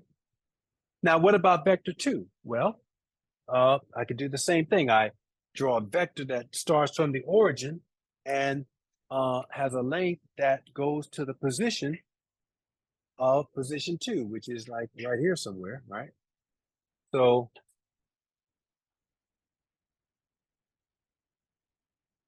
there you go. That's vector x2. And I can represent, in boldface in your book, the vectors are represented in boldface. I don't have that here, so I can put the arrow that represents the vector either on top or on bottom, whatever, it still represents the vector. So those are the position vectors that represent my positions x1 and x2. And yeah, so x2 vector notation would be represented like this. Magnitude x2, position, again, along the I direction. Okay. What is displacement between the two vector positions? How would I represent that vectorially? What is displacement? Well, a displacement is defined as what I call a delta quantity. It's the difference between those two positions. So displacement, if this is position,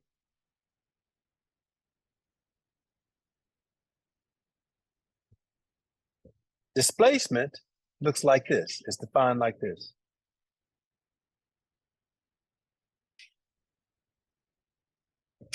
Displacement is represented as a delta x. And in general, it's a vector quantity also, which has both magnitude and direction. And in general, it's defined as x final, the final position, minus some initial position. In fact, any delta quantity, all delta quantities that we'll see in physics, the general definition is that it's the final minus the initial. Okay? 3 equal signs here, that means definition. So that's the definition of displacement. It's a formula. And both of these are vectors. So when I apply that here, let's see what that looks like on this situation. And if I apply it to this thing, that becomes my displacement here is going to be equal to x. So the final position was x2. That's going to be x2 minus x1. Go ahead and number these things. X2 minus or x2 minus x1. Yes. Now, if I want to draw that vectorially, what is it? What is the delta x? What does it look like relative to my position vectors x1 and x2? One way that you can figure that out, and again, this is representing the displacement between those 2 points, x1 and x2. So then I start at x. Well, I guess you could let's do it this way. Let's work out what this physically is actually saying. This is saying that I have to. This is a mathematical statement that's saying that if I start at the point of x1 and I move along x1 in the negative direction, so that's back to the origin, then I move along x2 in the positive direction.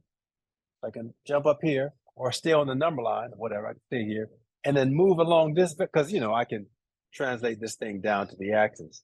But anyway, I move back along the x2 vector in the positive direction. I'm going to end up at my final point. So I started at this point and I ended up at that point. So what direction is that vector pointing? Ultimately, it's going to be pointing in the positive x direction. Another way to think about it is what you did when you were in first grade, but you did it with like apples, right? You have 5 apples and you take away 2 apples, what do you get? 3 apples. Now, in that case, you were just dealing with a scalar, the magnitude. We've got that here, but we also have to now consider direction, and I've given you tools to figure it out. The equivalent to the apples thing that, you know, that you did is, if I take this, now, one thing I think I said the other day, let me say it again. This is a space, a physical space that we're talking about, and mathematically it's a mathematical representation of that space. But if I have a vector, if I can move that vector around like anywhere I want in that space, and it will not change the value of that vector if I don't change the direction, the orientation essentially, or the magnitude by shrinking it or stretching it. If I shrink it or stretch it, I'm changing it to a different vector. But I can take it and translate it all over the place, all over that space, as long as I don't, you know, change the angle or change the length or contract the length, that value has the same representation. It means the same thing in that space. So I can take these vectors and I can put them down, like I could project this down onto that axis, or I could project this x1 onto x2, whatever. I can do all of that. But this mathematical thing is an operation that's telling me I have to subtract, in terms of the magnitude, I have to subtract the magnitude of x1 from the magnitude of this guy. And if I do that, I only have a certain amount left. I just have basically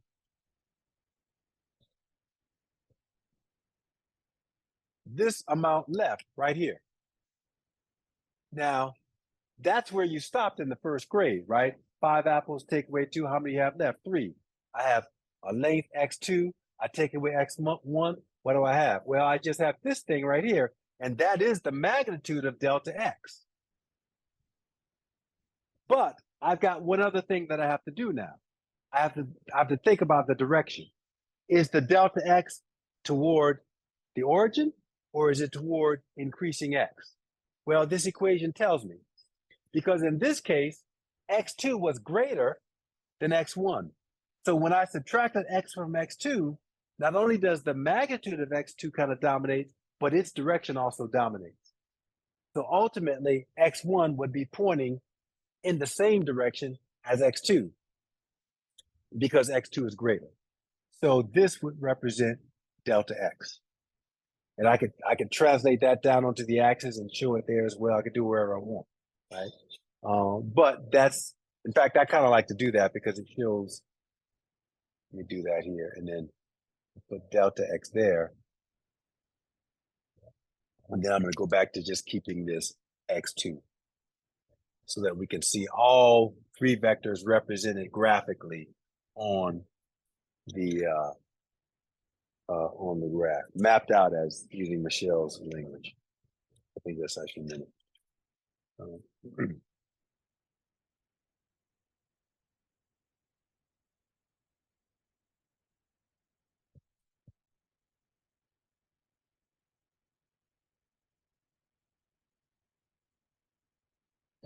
Yeah, so there you go.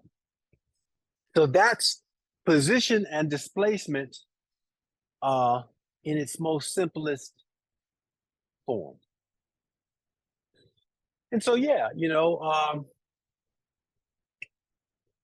yeah, so that's the displacement between position 1 and position 2.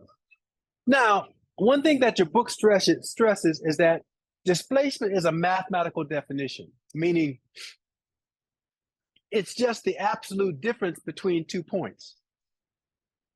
When you're moving along and walking in actual life, we don't necessarily walk in displacement. I mean, we don't, yeah, so let me rephrase that. We don't necessarily walk along straight lines to get between 2 points. Let's say there's an ant. We got 2 ants, and one ant is crawling, along a straight path from position 1 to position 2, following what I did, right? So it's moving along here. But let's say you got another ant that's likes to wander, excuse me. And so that other ant starts out at position X1 when it's done a bunch of stuff, like it's doing all of this stuff and it's going all over the place, and it comes back in here. Okay, well, that represents a path, but it doesn't represent the displacement between 2 points. It's an arbitrary path between those 2 points that some object could have taken, an ant in this case, or some physical thing, but displacement is a mathematical definition defining basically the straight line distance between 2 points. That's the magnitude, and the direction depends on what direction you traverse, whether you were going, to the right or to the left. That would determine the sign of the displacement. So that's something that, they give you some kind of, a lot of times I call them trick questions that you might come across. So for example, if this is a good example of what I mean. Let's say that we have an ant crawling along a circle. So the ant starts at position, let's say it starts at position, let's use my thing. I'm gonna erase this so it doesn't get too messy.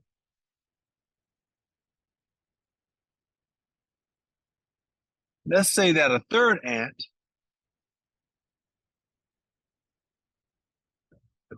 comes along and he starts off at position 1 and walks in a circle, let's say whose radius is delta x. So he comes and does this. Oh, I have to use orange.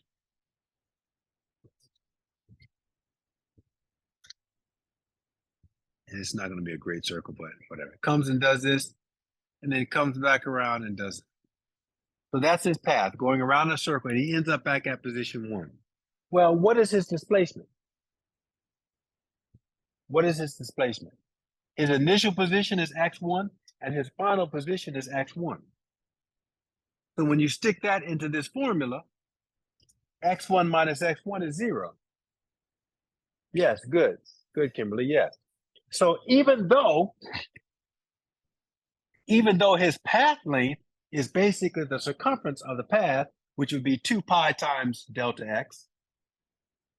Oh, actually pi times delta x, because the circumference is 2 pi r, right? Where the radius is half delta x. So 2 pi times half delta x would be pi delta x.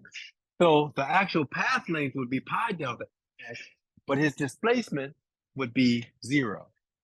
So I guess what I'm saying is a displacement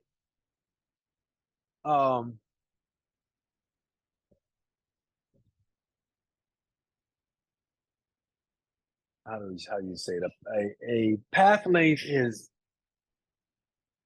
a displacement could be a path length, but I guess you could. Well, I guess it could be either one.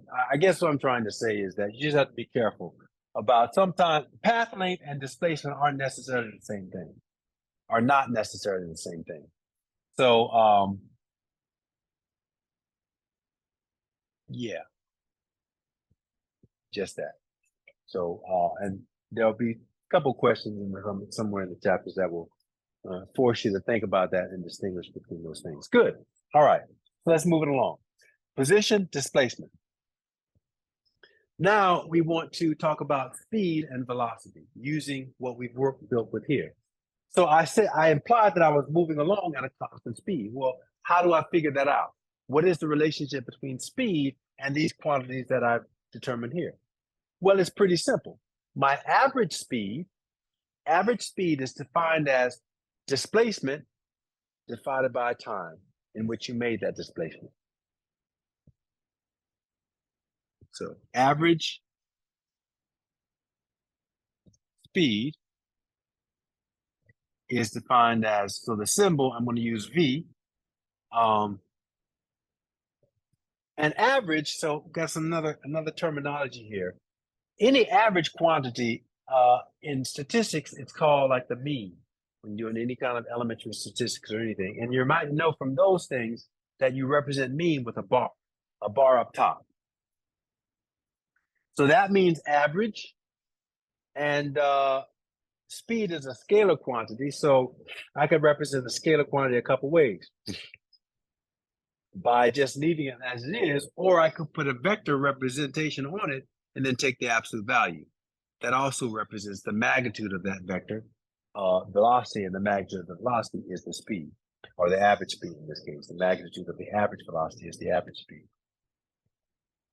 So in general then, well, if I were just dealing with the x direction, I would say that the average velocity in the x direction, I'll have to put a subscript there, is delta x over delta t.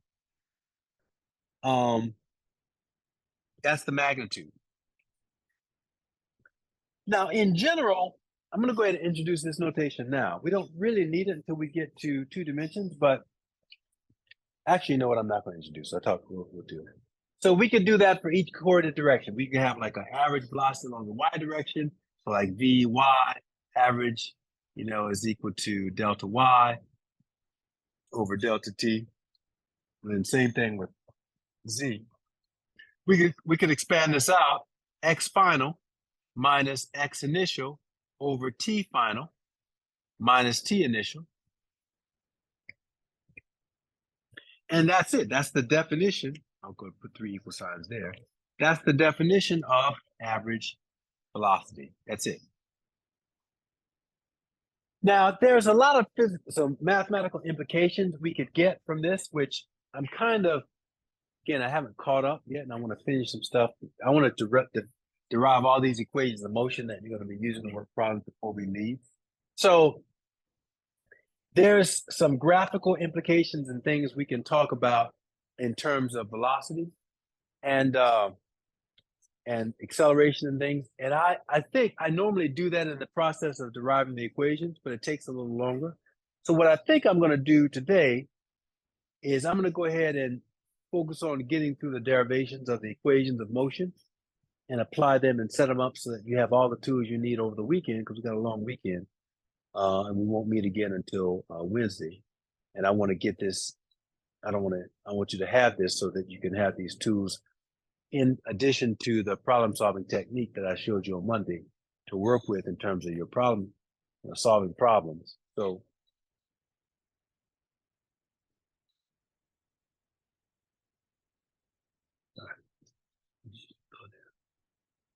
yeah. So I'm going to move it along with these derivations. So that's average velocity.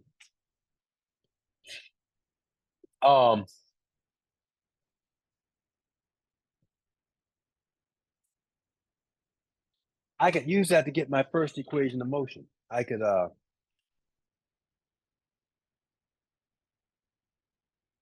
Yeah, which is what I'll do. If I assign, now this notation is somewhat specific. If I take my final velocity, my final position, excuse me, to be some position with respect to time, x of t, so I can let x final go to the notation x of t. And if I allow my initial position, xi, to go to x naught, and just translating the notation, t final just becomes the time, and t initial is equal to t naught, and generally t naught is equal to 0, usually, right? Then if I put all of that into this equation, I guess I'll call it equation 2, and let me call this equation 3, and we'll call this 4a, 4b, 4c, and 4d. If I take equation 4 and I substitute it into equation 2,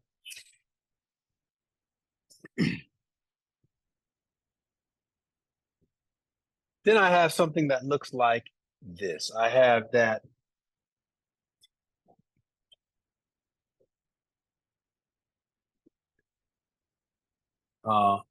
V, and I'm going to switch back to this notation without the vector symbol.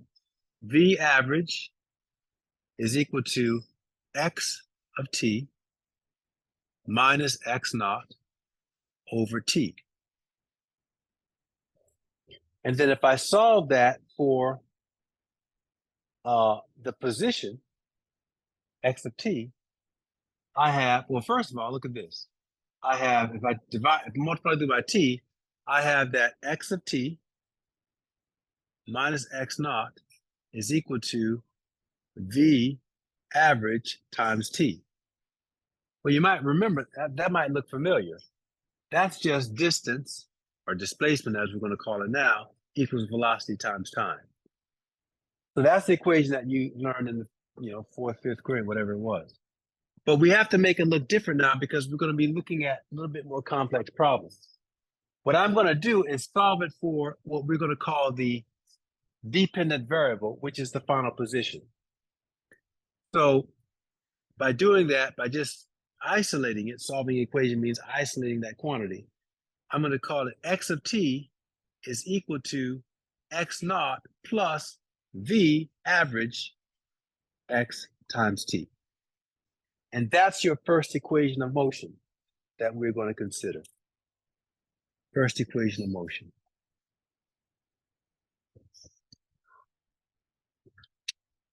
Now, let's look at some one or two properties of this equation. This equation is a linear function, which means that if we were to graph x and t versus x versus time, position versus time, the data would take a linear shape, a linear form. In fact, there's a really nice lab or class exercise that we can do where I illustrate this in class. I illustrate this by actually doing an experiment where similar to the one I started here. I'm not going to do it right now because I want to finish the mathematical derivations because it takes some time, but it's really nice. And it's something that you've seen before in your calculus book, and they probably talk about it a little bit in your physics book. I'm going to perform that experiment, that demonstration here in class, and then we're going to actually be able to use the data that I collect from that demonstration, graph it on the board, and from that graph, I'll be able to graphically determine how fast I was walking right across the room, right, with that equation. I'll do that next week. For now, let's keep moving along here, and I'll show you some, without doing that, absent of doing that, I'll show you some other properties. So a linear equation, what does that mean? Well, do you remember this equation? Y of x equals mx plus b. Remember that? What is that the equation of? Anybody? Hello. Well, the m is the slope, but this is the equation of a line. But you're right, you're on the right track. This is the equation of a line where m is the slope of that line, the rise over the run. Remember that? And b is the y-intercept, the place where that line intercepts or crosses the y-axis. So what you may be accustomed to remembering or seeing is that when they gave you that equation in your trig algebra class or an algebra class, whatever, the graphical representation of this line, it looks something like this.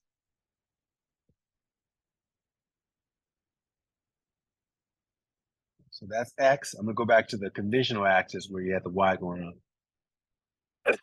Whatever. So you might get a line like this,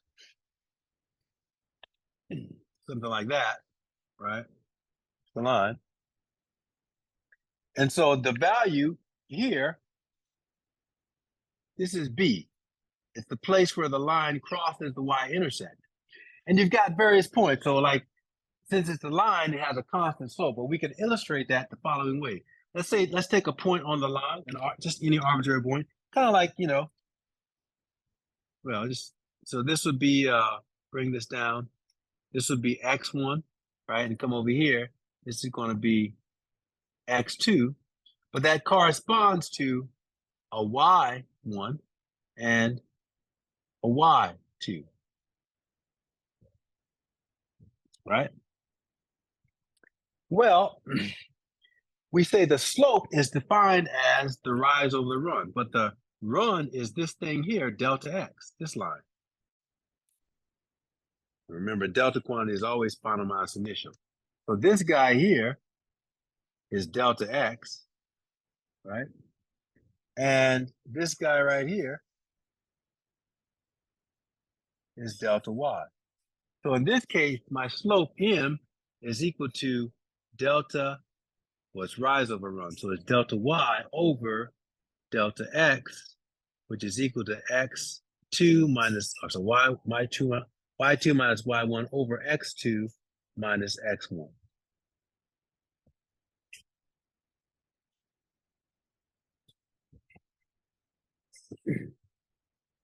Now, again, I've said several times, I'm saying here, mathematics is the language of physics. So this thing that you've learned in trig algebra, it just so happens that because a linear function, because the equation that defines position relative to something moving along with an average or a constant velocity, those are two different things, but similar equation. It's a linear equation. I can represent this equation like this graphically, right? I could say that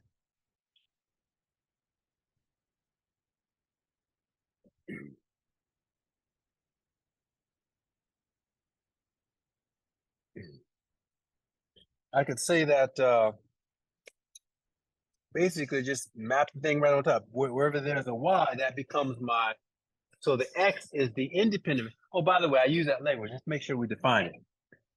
In this mathematical language, we would call x the,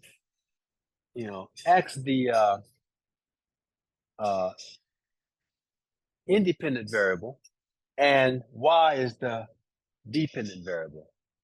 And that's just because generally we're given x values and we put it in some function, like the way I wrote this thing here.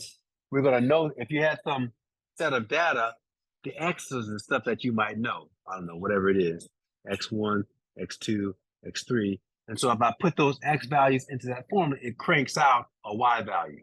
So the language is that the y values depend on the x values. So therefore, and in general, by convention, we generally graph the dependent variable on the y-axis and the independent variable on the x-axis, just because that's a convention. It's not, you don't have to do that. Everybody started doing that at some point, and we still do it. That's why. So when we write an equation like that, usually the equation that's solved on the side by itself is the dependent variable. So in this problem, in this equation, the x is going to be like the y here, and the t is going to be like the x here. And so that means that the v of x is the slope, and the x naught is the y-intercept for that guy. So if I graph that over here, where my position is along the vertical axis and my time is along the horizontal axis, then that's what we say. We say that's like if I sketch this function, it will basically look just like that, but with different different variables representing our physical the values of our physical within our equation. They represent something physical like position and displacement and velocity and all that. So here's my function, or this is the graph of this line. And like I said, I could go through and make analogous terms. Like this would be my x1. This would be my x2. Sorry, my t1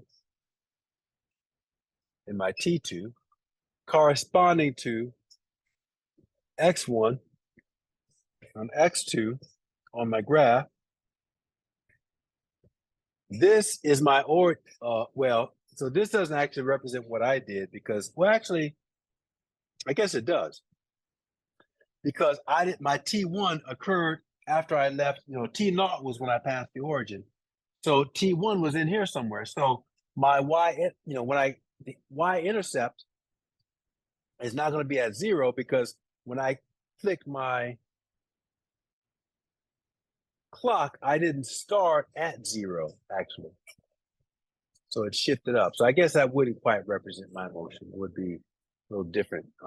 But point is that it's still a linear function and I can represent it this way, where this guy is the y-intercept. So it's the position that I have at t equals 0.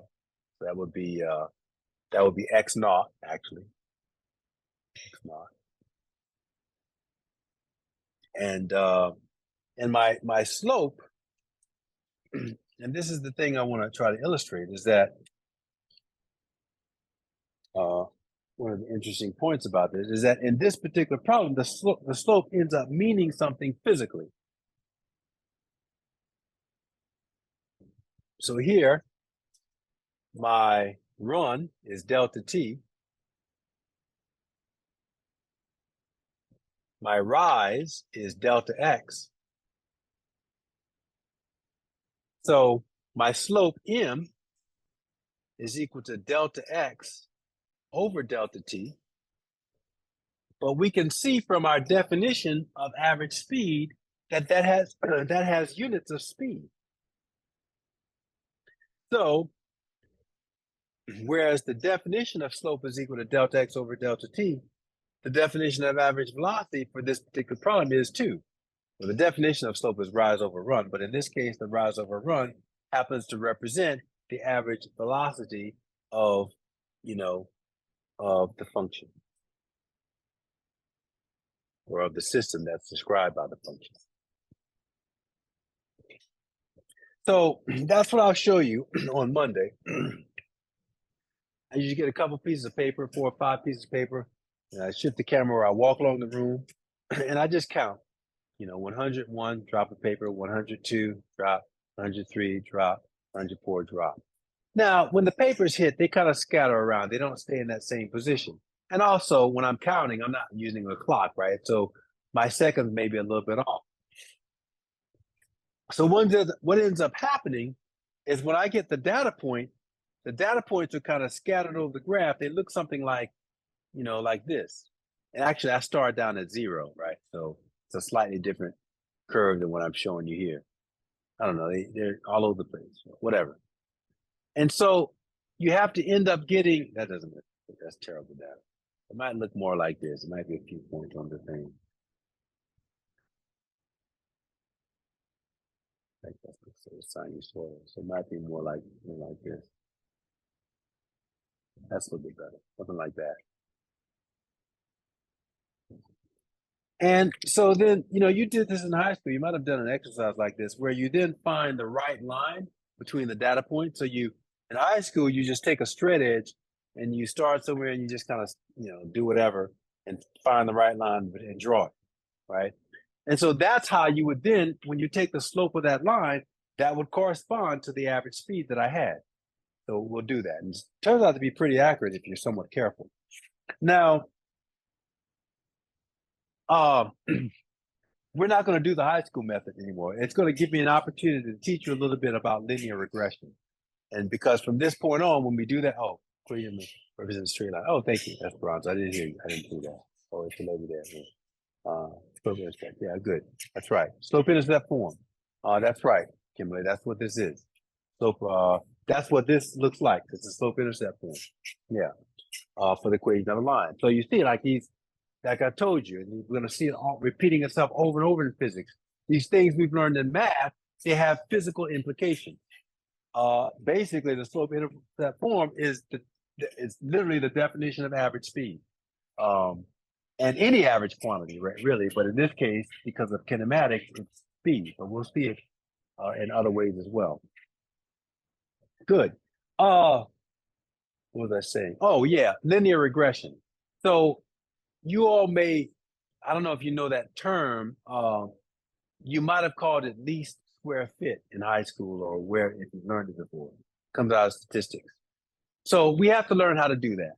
And it's not that difficult. We're not going to learn the brute force way, like do it manual, because all of your scientific calculators, and by the way, I'm assuming you have one.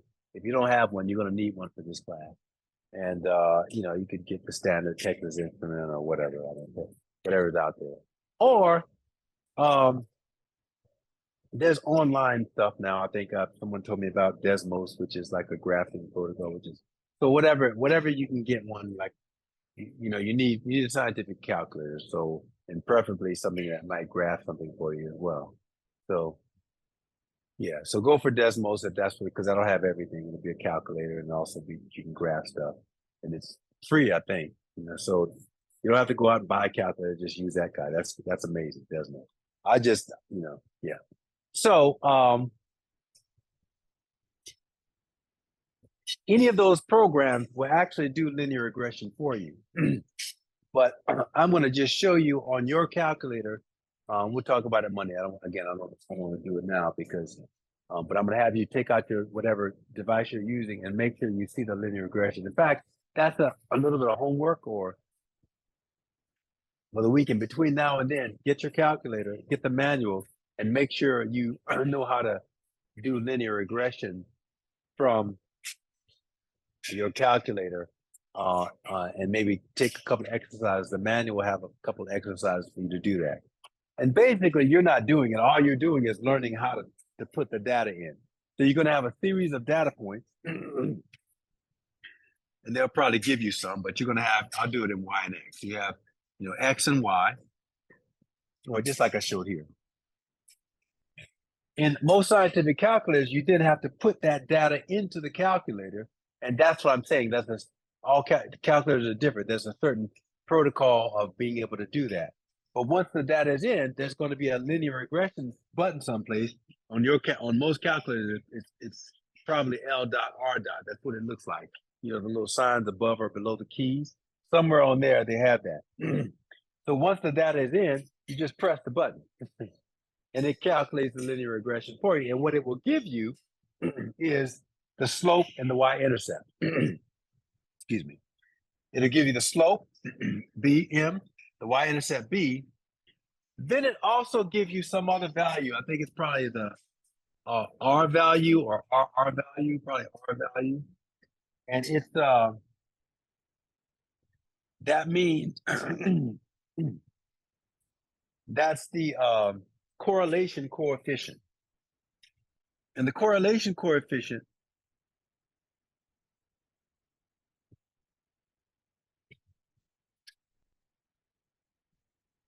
is basically a number that's telling you essentially how good your data is.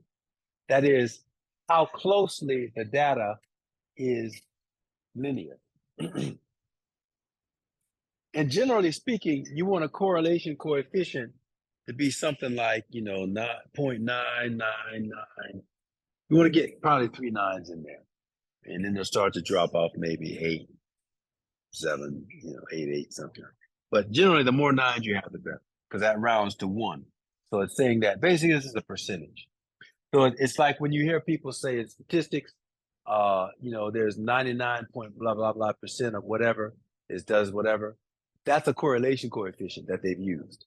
So what this is saying here is that it's giving you a fractional percentage fractional how do you say it? It's the percentage that your data actually is linear data. So there's 99.98% essentially that your data is actually represents a function that is a linear function. Because even if your data is linear, like let's say I had some sinusoidal function data and I put it in, like you had data that fell along a sinusoidal curve, right? When you, something like that, if you put that data into the calculator and find a linear coefficient, it's actually going to give you an answer. It's going to give you some linear, it's going to crank out a slope and a y-intercept. But that doesn't mean the data is linear. That's just how linear that data is, how close that data is to a linear fit. So you're going to get some numbers, and then you're going to get a correlation coefficient that might be something like 0.0012, which means that there's only 0.1% that data is linear. So that's what that means. And you need to know that. And in some courses, I don't spend time, but some people, if they actually have whole labs devoted to, like one lab devoted to just, this, calculating this. And that's not a bad thing to do, but I'm not going to do that here, I don't think. I know I'm not. And I do want to talk about it and tell you about it.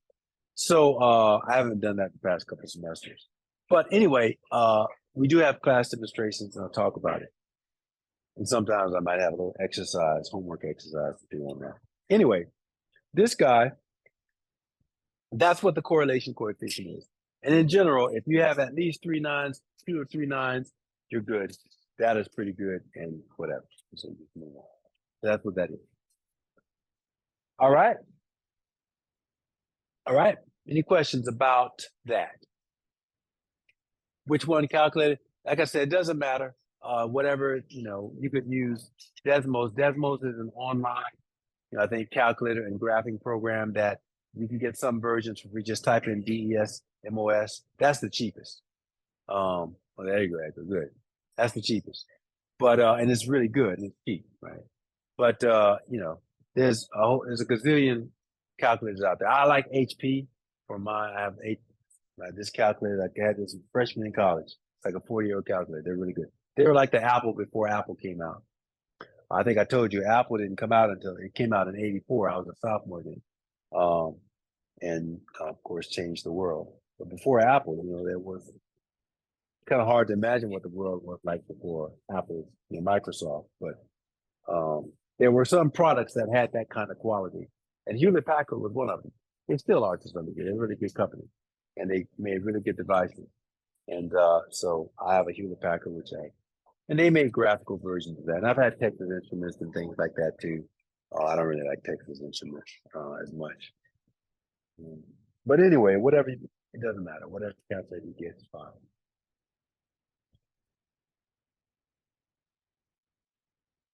Yeah, I think Desmos is, there is a paid version of it, but I don't think you need the paid version. I think there's a free version of Desmos. That's what I was told, I think. And I did see it. There's a free version of it. Yeah. So sorry about the noise outside. Or calculus, yeah. Yeah, good, Edgar. Awesome. And I'm assuming you use the free version, right? Edgar? Yeah. Yeah, cool. Awesome.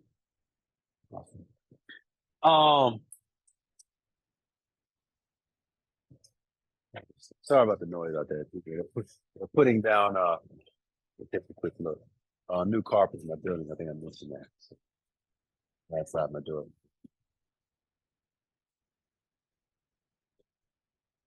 Hey, how's it going? That's all right. You good? I'm just looking. No, I'm just taking a look. Sorry. Yeah. Yeah, so I hope that didn't give you an impulse. Yeah. Mhm. Oh yeah, got an hour. All right, less than an hour. So yeah, so that's average velocity. I'll do that graphing thing next Wednesday, but let's keep it rolling. I'm gonna just write down the definition of instantaneous velocity. Now, for something like constant velocity, the average velocity and the instantaneous velocity are the same value. Whenever we have something that's not moving along a constant velocity, the curve in the x versus t graph is not going to look linear. It could be anything, but you're going to have curves in the thing. Again, there's a whole like bunch of stuff I'll usually talk about in my lecture about graphical implications of this equation. But for now, since I only have an hour and I kind of somehow got behind where I want to be right now, I'm going to catch up on that on Monday. But it's important for me to get all the equations of motion derived for you for basically the first three types of motions we're going to look at. And when I say first three types of motion, they're really different versions of the same motion, is how I teach it. There's only 5 equations of motion for basically classical kinematics. This guy for constant motion, and then the 4 others for accelerated motion. But what I like to do is break the motion up into different categories. General motion along the horizontal plane, like cars moving along a flat road. General motion along the vertical direction, like a helicopter moving up and down at some arbitrary speed, an acceleration. And then free fall motion, which is an object moving along the vertical line with a specific acceleration, the acceleration due to gravity, because the only force on it is the force of gravity. We can get basically, by deriving one set of equations, we can very quickly get the derivation of all those 3 different motions, which is what I want to do before the end of class, because that is the gist of everything, the quantitative gist of the whole chapter, I guess 2. So in your book, chapters 1 and 3 are kind of like mathematical things. Chapter 1 is unit stuff. Chapter 2 is one-dimensional motion. Chapter 3 is math stuff again with with dot product, cross product, vector addition, of adding vectors. Again, all that stuff I kind of do in the context of the physics concept. So that's why I group the homework chapters 1 through 3 together, because it's kind of I think of that as like one little unit. And then 2-dimensional motion, nothing. But we'll kind of put really one section, I'll say. I need to get some G. But before I take a little quick break to get some tea, we'll take a couple minutes and give you a break. I just want to write down the definition of instantaneous velocity. And there we need a little bit of calculus, although it's just a definition. So I'm not going to be, we won't use it just yet. When you take, and again, this is not going to be very clear what's happening graphically unless I did the graphical representation, which I'll go back and do on Monday again. But if you take the limit as delta t goes to 0 of the average velocity, which means that if I put in this definition, that's going to be the limit as delta t goes to 0 of x sub f minus x sub I over t sub f minus t sub I. What we then say is that definition is the definition of a derivative. It's the definition of d of x of t dt. It's defined as such. So there's no progression or some This is a definition. So it's a mathematical definition of a derivative. It's the limit of this number, the difference in delta x over delta t, as delta t gets smaller and smaller about some point on this graph. Now, applying this definition to a linear function is kind of trivial, so you don't really see the implication. What you really need is a curved path, and then you apply it, and that's what you've seen this before, like when they did like the Riemann sum thing in calculus. That's what they were doing. And it was kind of confusing to me in calculus because they're just doing it for math's sake. They're not doing it specifically to some physical situation. And I need a physical situation. I need applied math, right? So I kind of got what they were saying, but I didn't really understand it until we did it again in physics class. So this was y and x. And they kind of broke it up and they did the Riemann sum thing, and it was about a certain point, all that stuff, right? I'm not going to do it that way. I'm going to do it, as I said, kind of practically for a motion of me, a professor, walking across the classroom. And hopefully it'll make a little bit more sense. Now, I'm not going to do it right now, as I said, for the third or fourth time, because I want to get these equations derived for you. And although that stuff is very helpful, we're not going to be solving most of the problems we're solving are not going to be graphically, they're going to be analytically. So I need to get these analytical equations derived for you. And then but it does help to go back and look at that stuff. It reinforces the calculus, it applies it to math, it helps you to understand the quantitative equations that we're about to derive a little bit more. And it also helps to explain little things like this. Because honestly, this is something else I also didn't fully understand what we were talking about in calculus class. I mean, I understood enough to just do some problems and try to pass the course, but I didn't really understand what it was trying to say. I do now, and I have a way of trying to explain it to you with this thing that I'm talking about that I'm going to do on Wednesday. All right, so just bear with me. So that then is defined as the instantaneous velocity. I need to put that on here. So that's going to be the v of t. That's the v of t. And that's the notation that we're going to use. Whenever I use a v like this with a subscript or whatever with no of t in there, it means that it's a constant number. Like it's a constant. But when I do this, that means that it's the instantaneous value of that quantity, which could change in the next instant. It's not constant, it's the instantaneous value. So that's the difference in the notation. That basically, and if we put these two things together, let's keep the numbering going here, then what we could say is that the instantaneous velocity is equal to the limit as delta t goes to 0 of the average velocity of a quantity.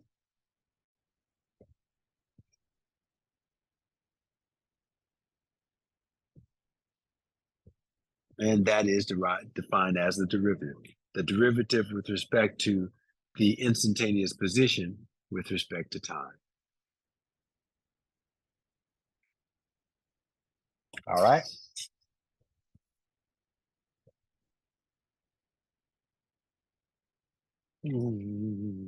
Okay, let's keep it rolling.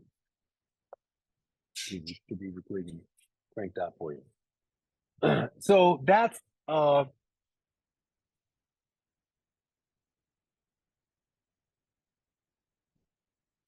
yeah, so I could get a little whatever. That's it.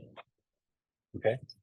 Now let's go on to defining. So we've got position defined, displacement, average velocity, and average speed. And by the way, the speed is the magnitude.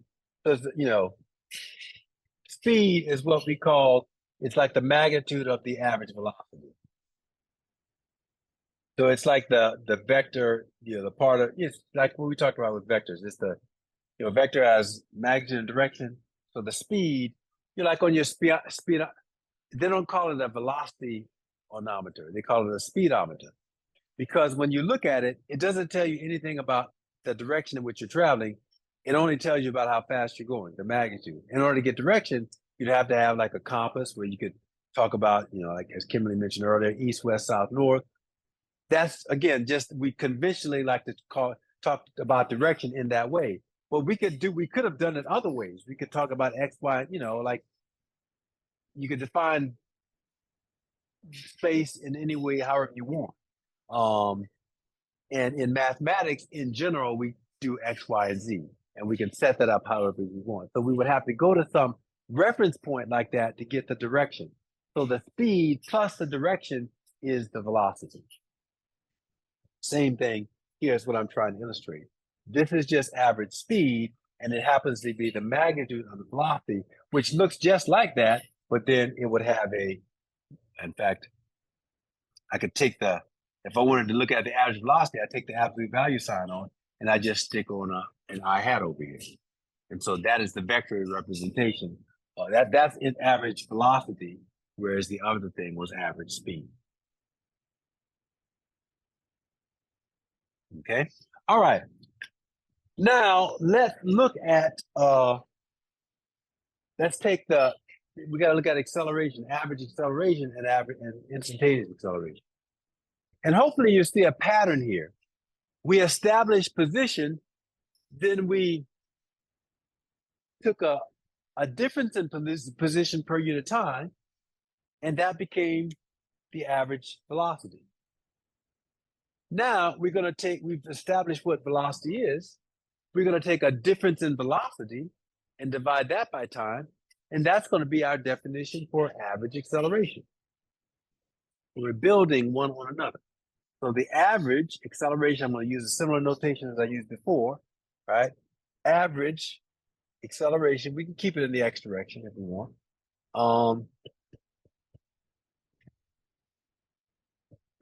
Taking the magnitude of that vector. So that's going to be equal to the change in velocity, delta v over delta t. And that's going to be equal to v final minus v initial over t final minus t initial. And that's the definition. That's it. That's average acceleration.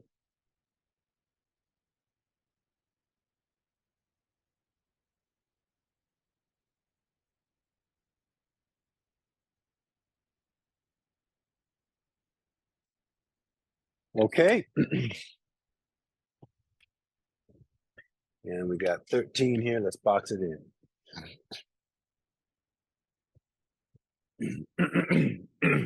Now, oh, I didn't do my tea. Let's go ahead. I forgot to take the break. Let me take a quick break. Let's take 2 minutes. Try to get my throat straight here. And then we'll come back and we're going to go through and talk about that equation in the same way. You can already see you probably suspect it's going to be a linear function as well. We're going to get a linear function there. And very similar to what we said with x versus t, we could graph it and do the same thing and all of that. And so we'll talk about that quickly and then use that to write the next equation motion. Be right back.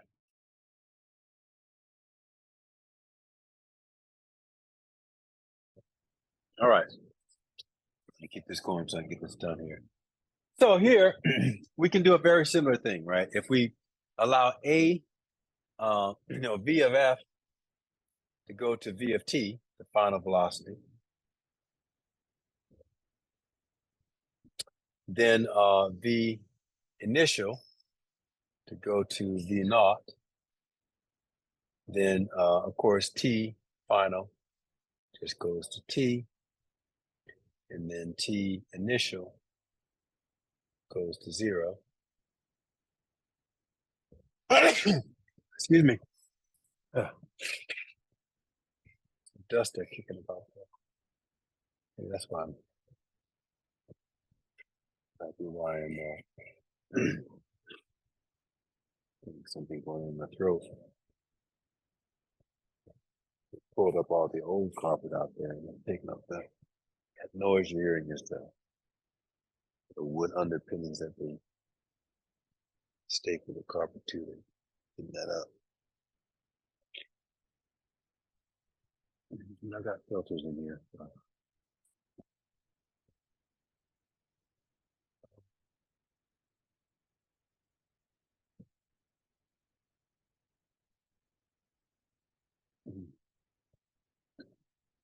Yeah, so this is equation 14. I take 14, I stick it up here. You have a similar thing that we're going to get. So the average acceleration is going to be equal to v of t minus v naught over t. And that gives us the second equation of motion that we need. And it'll be the first equation of motion for accelerated motion. Solving for v of t, we get v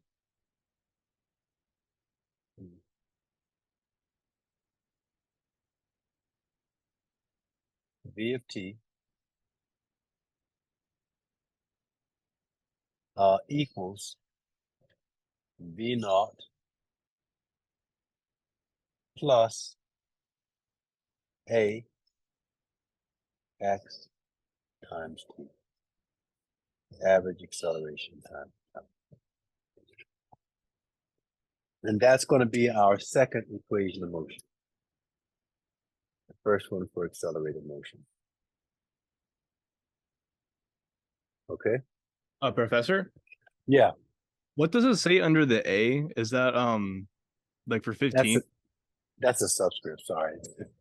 Kind of whacked out. That's my x, a sub x. Okay, thank Just you. saying that we're implying along. I started off talking about, one dimension in the x direction, so I just keeping that kind of. So this would be like Vx equals V. And actually, yeah, to be honest with you, let me do this a little bit better. Let me bring this over here. Because actually, since I'm implying the x direction, over here, I should make this x as well, right? So this should be like a V of tx, Vx naught, right? It's not just it's the velocity along the x direction. So what that would look like coming over here, yeah, I'm just gonna erase this now. It's gonna look more like this. Be a little bit more correct. So when I solve that, I'll call it equation. I'll do this again. So 16. So Vx of t equals Vx naught plus Ax times t. And that's starting to look a little bit more like the notation I used the other day, right? Because we got to be that specific because we have the same versions in the x direction and the y direction. And we can also put all that together and just give a total velocity, which right now that's 2 dimensions. Right now we're just 1 dimension. So we're just doing this. So yeah. So cool. So that's the first equation of motion for accelerated motion. Now, on here I could write this with an instantaneous acceleration as well, right? If I take the definition, this is average velocity, but in fact, to get the instantaneous average acceleration, the instantaneous acceleration would be obtained a very similar way. A of t x is going to be equal to the limit of ax average as delta t goes to 0, or it's the limit of v,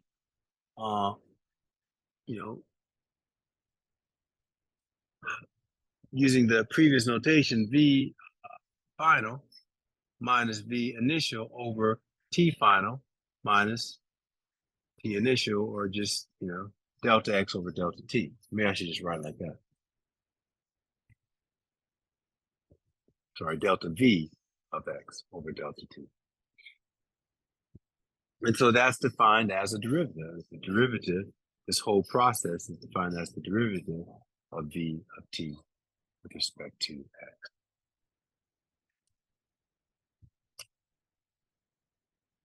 So if you assume your velocity is constant, then you don't need the average sign there, right? Average, and I said it with position, I'll say it here, that when the velocity is constant,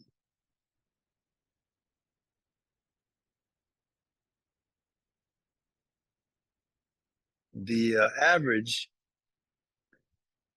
well, I just write it mathematically. I could say that the average acceleration equals the instantaneous acceleration which we just say we could just write that as a constant, a. So whenever the velocity is constant, the average acceleration equals the instantaneous acceleration, and we assume it to be a constant. And I can say the same thing about velocity. Whenever our direction is not changing, the average velocity is equal to the instantaneous velocity, which is a constant, right? Whenever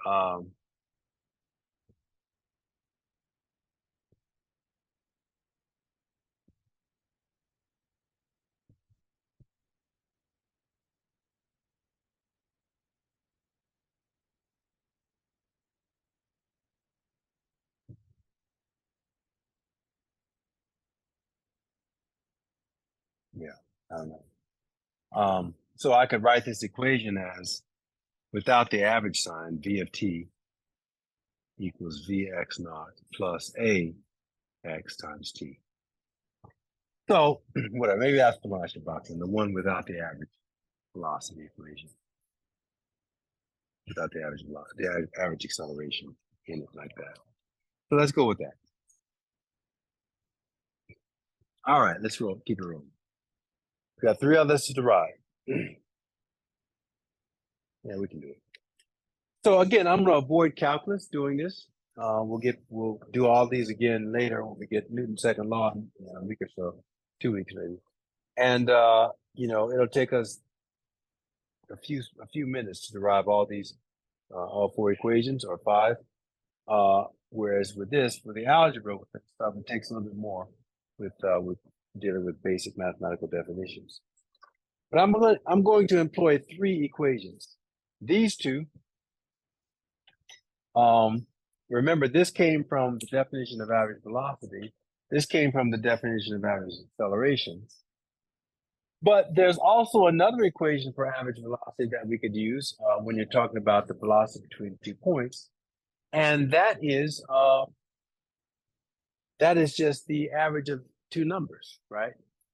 I told you early on, just let me remind you that this equation came from that average velocity was equal to delta x over delta t. That's a physical definition of average velocity. And you know, it's true that came out of that. We just did that. But if I'm moving between 2 points, and again, on my line, I assumed it was linear, right? Like let's say we start at 0 and it represents our distance walking along. Well, we have 2 points here. I have 2 points like that. And, you know, like I said, the average velocity and the instantaneous velocity are the same. It's all that, you know, the values on that line. This is x versus t. Well, what if my path, though, was curved? What if my path is curved like this? You can clearly see from this guy, let's say it's the path of, well, this is x versus t now. This is not x versus y. So this is not really the path of, I should rephrase that. It's not my path that is curved. That's what I'm graphing here. It's my function. So let's say that I was speeding up and slowing down and did something like that. Maybe my curve would look something like this. I don't know, you know, and this is again, x versus t. So when you look at 2 points, like here and here, this line right here, we'll show that this is part of what I'm going to show on Wednesday. That line represents the secant line between 2 points. That's the average velocity between those 2 points. But the instantaneous velocity is basically the velocity at every point that's tangent to the path, right? So now this is v of t here, but that line is v average. Whereas for this line, if you take a tangent to the point, at any point, it's going to be the same as the secant line between the 2 points. So that's what this statement is saying right here, that whenever the velocity is constant, the average velocity and the instantaneous velocity are the same thing. And, I'm saying something similar. I said it earlier for this graph. Basically, whenever the acceleration is 0, the average velocity and the instantaneous velocity is the same thing. So that's probably what I should say there. But when the acceleration is not zero, which is what the curve will look like if my velocity were changing and causing slopes and things to change in this line, then graphically you can see that the average velocity is the secant between 2 points, but the instantaneous velocity is the tangent at any point between those 2 points of the curve, or tangent to the curve. So yeah, maybe I could say that over here, because I did say it verbally, but I didn't write it down. So I probably should do that. That whenever the acceleration is zero, which is the same thing as saying is when the direction, when the displacement, well, let's just say that when the acceleration is zero, meaning that the velocity is constant,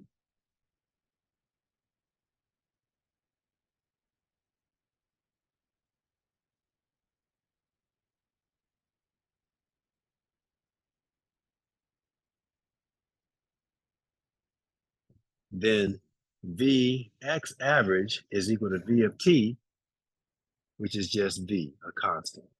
The average velocity equals the instantaneous velocity, just equals the constant velocity along the x direction. So it's a similar state, kind of an analogous statement of this. And this would be kind of a graphical indication of the differences of those two types of scenarios. One where in the x versus t curve, the velocity is the acceleration is zero, and the other where the acceleration is changing with various points. All right, so that's it. In general, yeah, whatever. So I want to now derive the second equation of motion for accelerated motion. I'm going to use this equation which comes from the average velocity, but also if I'm between 2 points, so right here, this would correspond to x1 at t1, like I talked about before, but that's also, now that we've defined velocity, there's a particular instantaneous velocity at that point, v1, which I'm graphing over here on whatever that graph that I raised. But yeah, that's position t1, but that has velocity, some particular velocity at that point, v1. And this is velocity at this point, v2. So between those 2 points in that time delta t, I could literally define a numerical average between those two, the velocities there. It'd basically be v, v,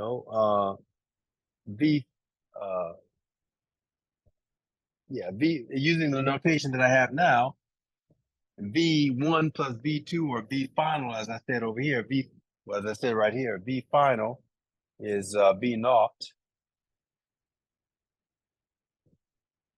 Sorry, v final is v sub t, and v initial is v naught. So v final then plus v naught divided by 2 is also equal to the average velocity, for example, between 2 points here. And the v naught is not necessarily the initial velocity at time t. It's like the velocity here at some, whatever that time is, and then here at time 2. I mean, it could be at t equals 0, if that's where I'm starting my clock, that could be the initial velocity. So whatever it is, whether it's t naught or whether it's some other time, where you start your clock, it's the initial time at which you start between, 2 different points you're considering within delta t. So now between these, now this is a mathematical equation. These are physics equations. So I'm not going to box this in. But I am using this to derive the next equation for physical equation or kinematic equation. So let's do that. But what I'm saying is that this quantity here, Vx average, and this quantity here are the same thing. Whereas this equation was derived from the definition of that quantity. And that's this formula here that I erased from earlier. Okay, so let's take equation 17, 18, and 7 and derive the next equation of motion. So what I'm going to do is, what am I going to do? I'm going to basically take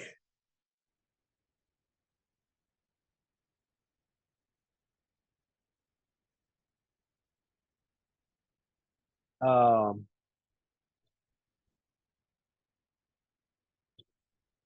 bearings here.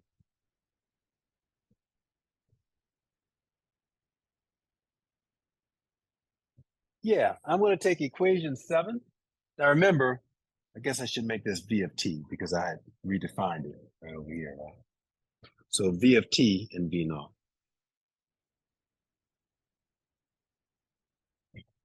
I am going to take equation 18,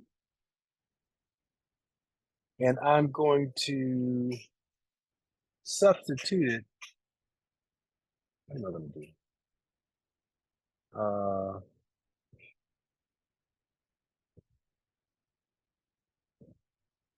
What am I doing?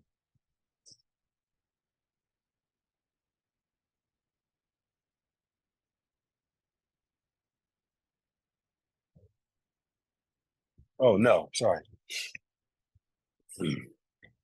This v of t right here is actually this v of t.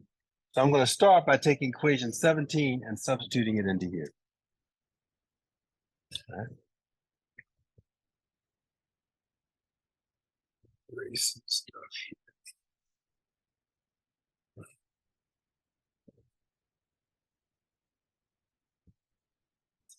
So I'll put in the notes. I'm going to substitute 17 into 18. Okay. And that leads to equation 19. When I substitute 17 into here, I'm going to get Vx naught plus Ax times t divided by 2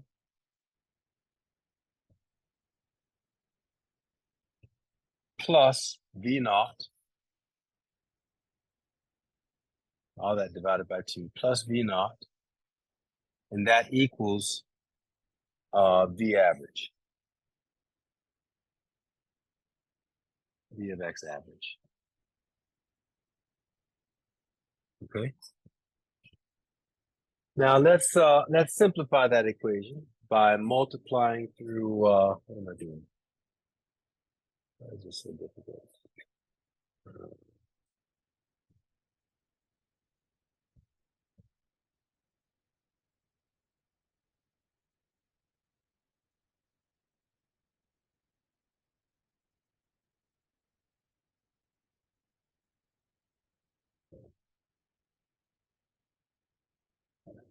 Oh yeah, let's not make sure we're careful. I should put the subscripts on here. So that's the subscript. And this is Vx naught as well, right? And so that means that when I substituted that in, this thing right, yeah. So this should have been also, we're talking about the x direction, so that's Vx naught. Yeah. All right, so now let's simplify. It's trying to keep the notation the same, so we don't mess up. So I can put the 1/2 in, so I have 1/2 V x naught plus 1/2 ax times t. There's a half here too, right? So plus 1/2 Vx naught equals Vx average. So the 1/2 and the 1/2 add, and you're going to get a whole Vx naught plus 1/2 Ax times t is equal to the average velocity. Okay, cool. So what I've essentially done is I've taken equation 18 and 17 and I've combined them and I've eliminated those two equations, and this is the result. So as I told you, I initially started with 3 equations, 17, 18, and 7. So now what I'm going to do is put 21 and 7 together. And I can do that by, yeah, I can now take, so that's a Vx average, and this is a Vx average. So I can take 21 and substitute it into here. So taking 21 and substituting that into 7 is going to yield this, 22. So again, I have just taking all of this and putting it. So I'm going to have, start with the x of t equals x naught plus the average velocity, which is this thing. That's going to be Vx naught plus 1/2 Ax times t, all of that times t. Okay. Now I'm going to simplify. X of t equals x naught plus, when I multiply through by the t, I have vx naught times t plus 1/2 ax times t squared. And that is the second equation of motion for accelerated motion.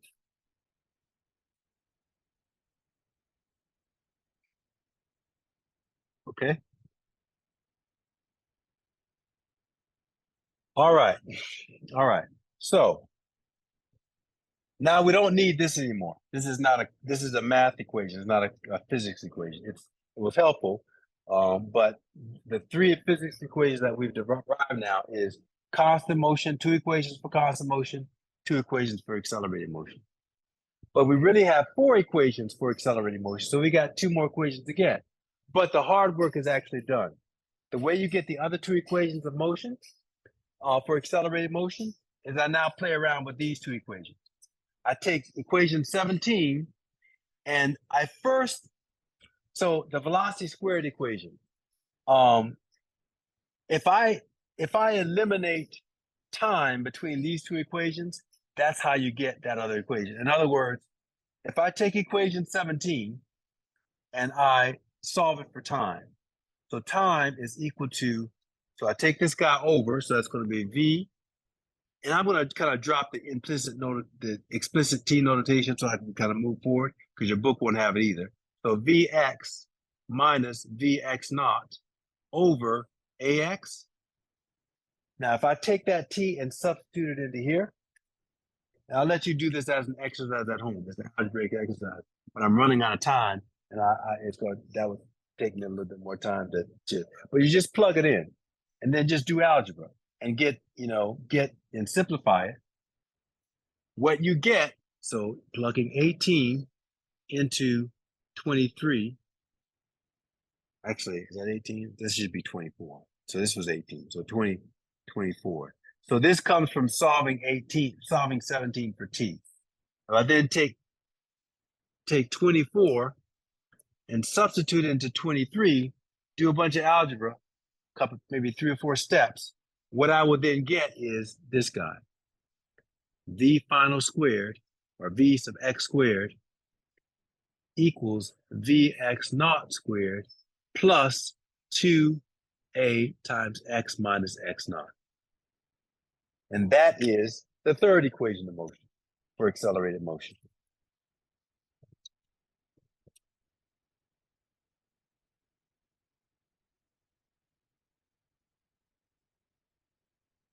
Okay? Now, to get the fourth equation of motion, I go back to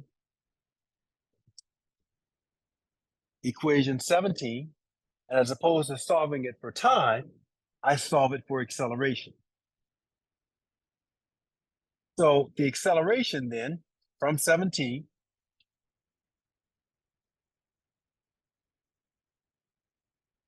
the acceleration, ax, is equal to, just flips out, right? It's just going to be vx minus vx naught divided by time.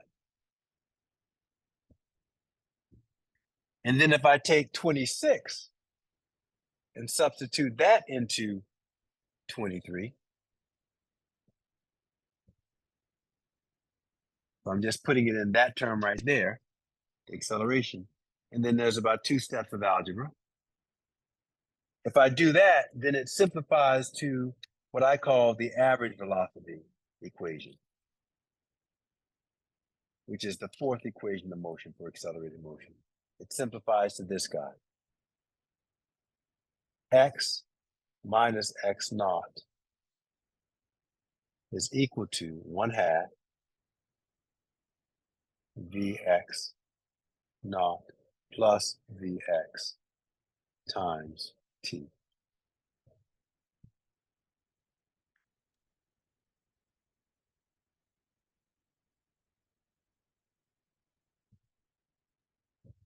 Yeah, so those are the 4 equations that we use for there are versions of them.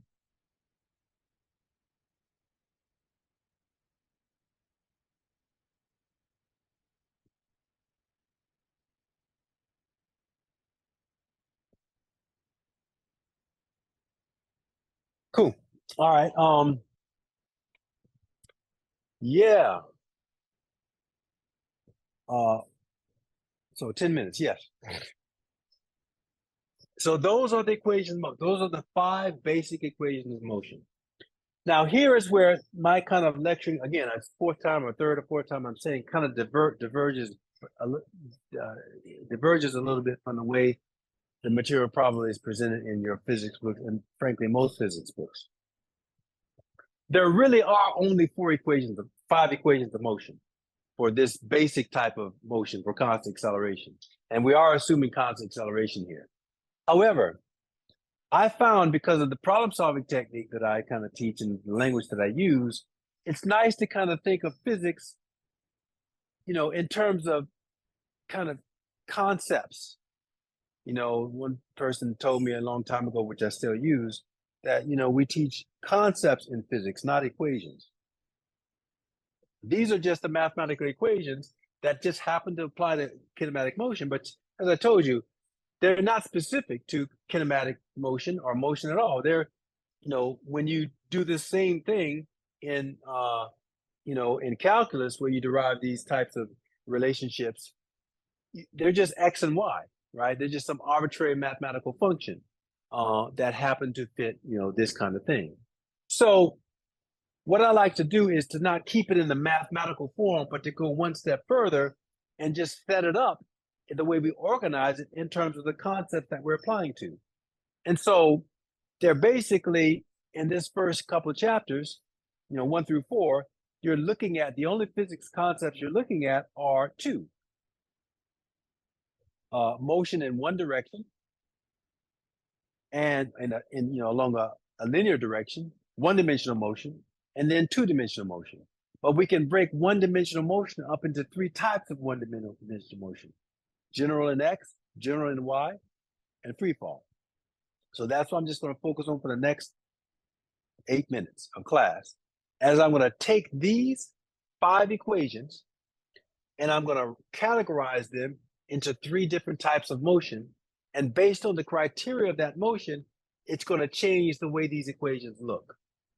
Now, it's actually 3 directions, X, Y, and Z, but we don't really need to do the 3rd direction because, as I told you, you could always shift your axes and it's just X and Y, but in a different orientation. So what most books do in physics, they just think about horizontal motion, flat motion, which is a plane.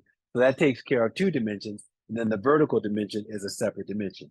So we're only going to do this general motion in X. That X that's in the horizontal plane. And then general motion in Y means against gravity, right? And then, so we don't do 3, just 2 for one-dimensional motion. So that said, now I'm going to erase this, right?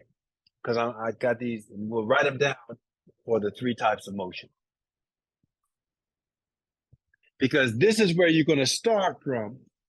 This is where I started from the other day when we did the example and we did the free fall motion, and I was in step 5, and I said, okay, this is free fall motion that has a specific set of equations. I think even someone in class asked me, where did you get those equations from? Right? So this is where I got them from. All this stuff that we derived. But now we're going to refine them specific for that type of motion. So we have kinematics, general kinematics. And I call it general because it's any specific kind of acceleration you could have. So general kinematics. And we break that up into 2 dimensions. It's in the horizontal plane, but the horizontal plane can be X and Y, and so that's going to be X direction and Y direction. And we're going to end up having a total of 10 equations. Those 5 applied along each coordinate direction for constant motion and for accelerated motion. Okay? So constant motion, we can write that.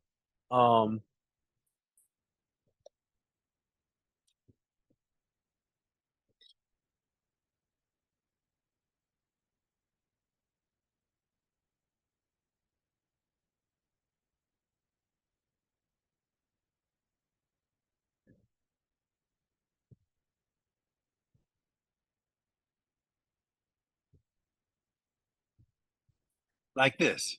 AX equals 0, AY equals 0, VX equals a constant, and VY equals a constant.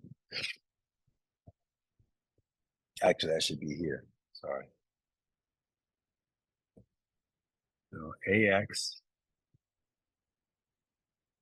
0, AY 0, VX equals a constant, and VY.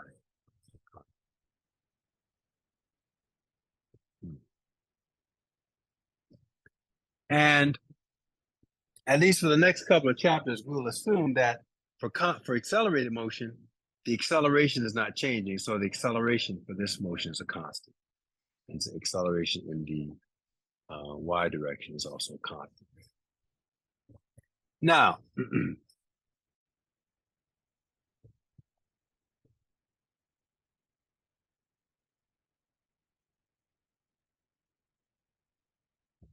here we have the equation that we had earlier. In x, it looks like this. X equals x naught plus vx. Remember, the velocity is constant, so the acceleration is 0 times time. That's general motion in the x direction. For general motion in y direction, which would be like this is a helicopter moving up and down, that's y equals y naught plus vy times t. Now the accelerated motion for x, those are the equations we just derived because we use that x terminology, right? So general motion in x, going to have v equals vx, that is, equals vx naught plus acceleration in the x direction times time. And you have the equivalent one over here. So I'm going to call the equations, sorry, this is 1, 2, 3, 4, 5, 6, 7, 8, 9, 10. So this is going to be Vy equals Vy naught plus Ay times T. X equals X naught plus V X naught times T plus 1/2 AX times T squared. And then again, you take this, solve for T, plug into here, you get Vx squared. So eliminate T between them, you get Vx squared equals Vx naught squared plus 2 times AX times delta X, basically.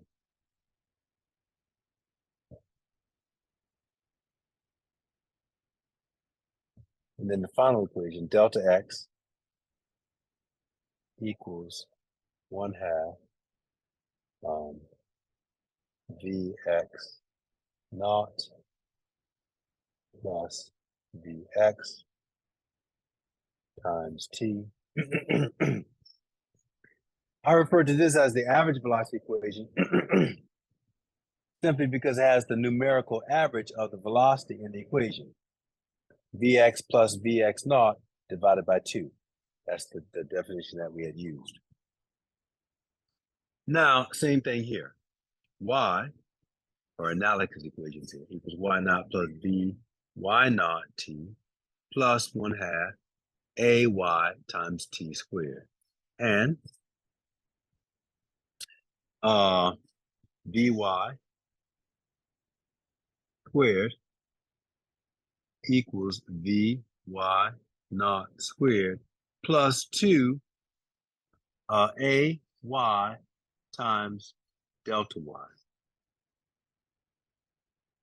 And finally, delta y equals 1/2 Vx naught plus, Vy naught plus Vy times T. Okay. 1 minute over. Give me another 2 minutes. Now, this is any general acceleration. Means you have arbitrary forces on. When you're in your car, you've got normal force up, gravity down, whatever, they cancel out. But in the X direction, you've got the force of the engine on the axle in one direction, you've got frictional force in the opposite direction. That gives rise to any number of accelerations you could have going from whatever, like you could be zero acceleration if those forces are equal, the engine force versus friction, which is what is happening when you're moving at a constant speed, as we talked about last week. Or, you could be accelerating, but you've got, some whatever, it's just some arbitrary acceleration because of the various forces acting in such a way. That's for horizontal motion and also vertical motion, the helicopter. That's why I like to use it. It could be hovering there at zero acceleration, at zero speed. It could be moving up, moving, whatever. It's some arbitrary acceleration. But when I drop an object like this, it's not an arbitrary acceleration, as we discussed on the first day.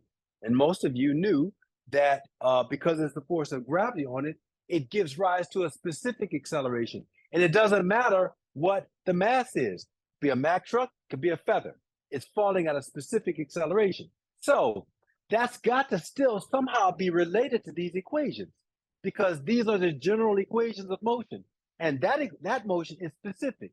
It's specific to the criteria that I wrote for you, which was, so this is free fall. The criteria was that AY equals to negative G. And actually the other criteria, which I didn't write because I didn't want to confuse you, is that the X doesn't even apply. Why? Because it's not even moving in the X direction. It's moving in the Y direction. So that's why I didn't even write anything up there about X. So the only criteria is that AY is equal to negative G. And the assumption is that since I didn't say anything about X, I'll go ahead and make it explicit here.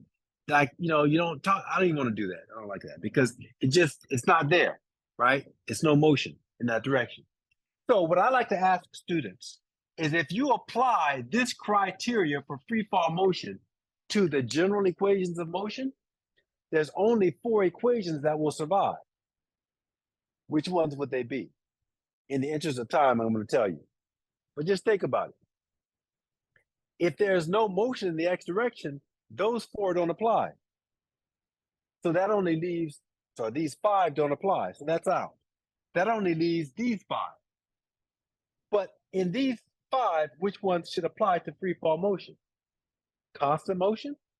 Well, no, because the motion clearly isn't constant. Again, we talked about that the other day. It's accelerating.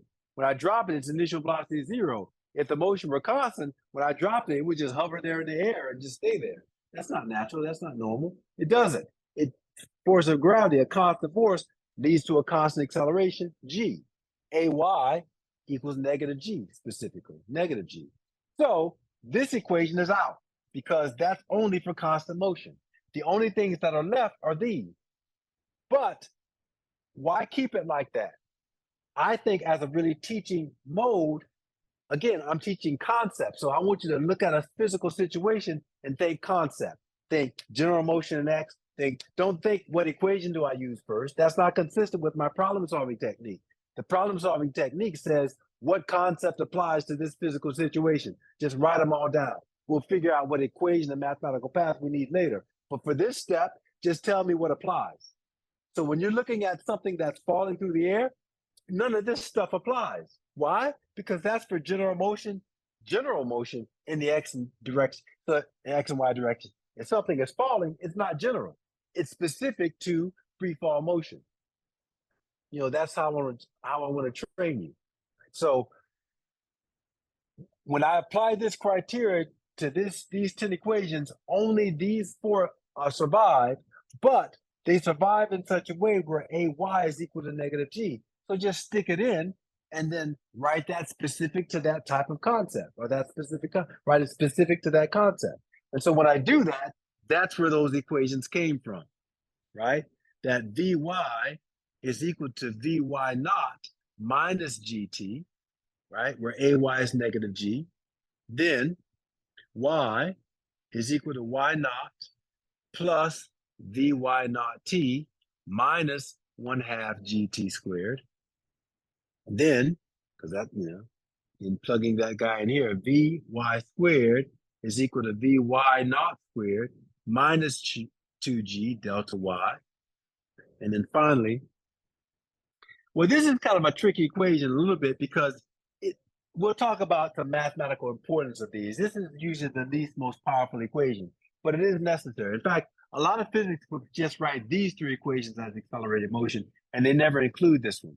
But I do because it does apply, and because I just want everything there. But it doesn't actually have explicit acceleration in there. So delta y equals 1/2 vy naught plus vy times t. That's also there for that motion. So that's it. That's it. So at this point, we've discussed three basic concepts of physics: general motion in X, general motion in Y, free fall motion. And of those basic equations, basic concepts, we've got 10 total equations. 5 for each of the general motions and 4 for free fall motion. So when you're working in a problem and you start off, when you work through this technique, I want you to keep these concepts in mind when you are following that technique.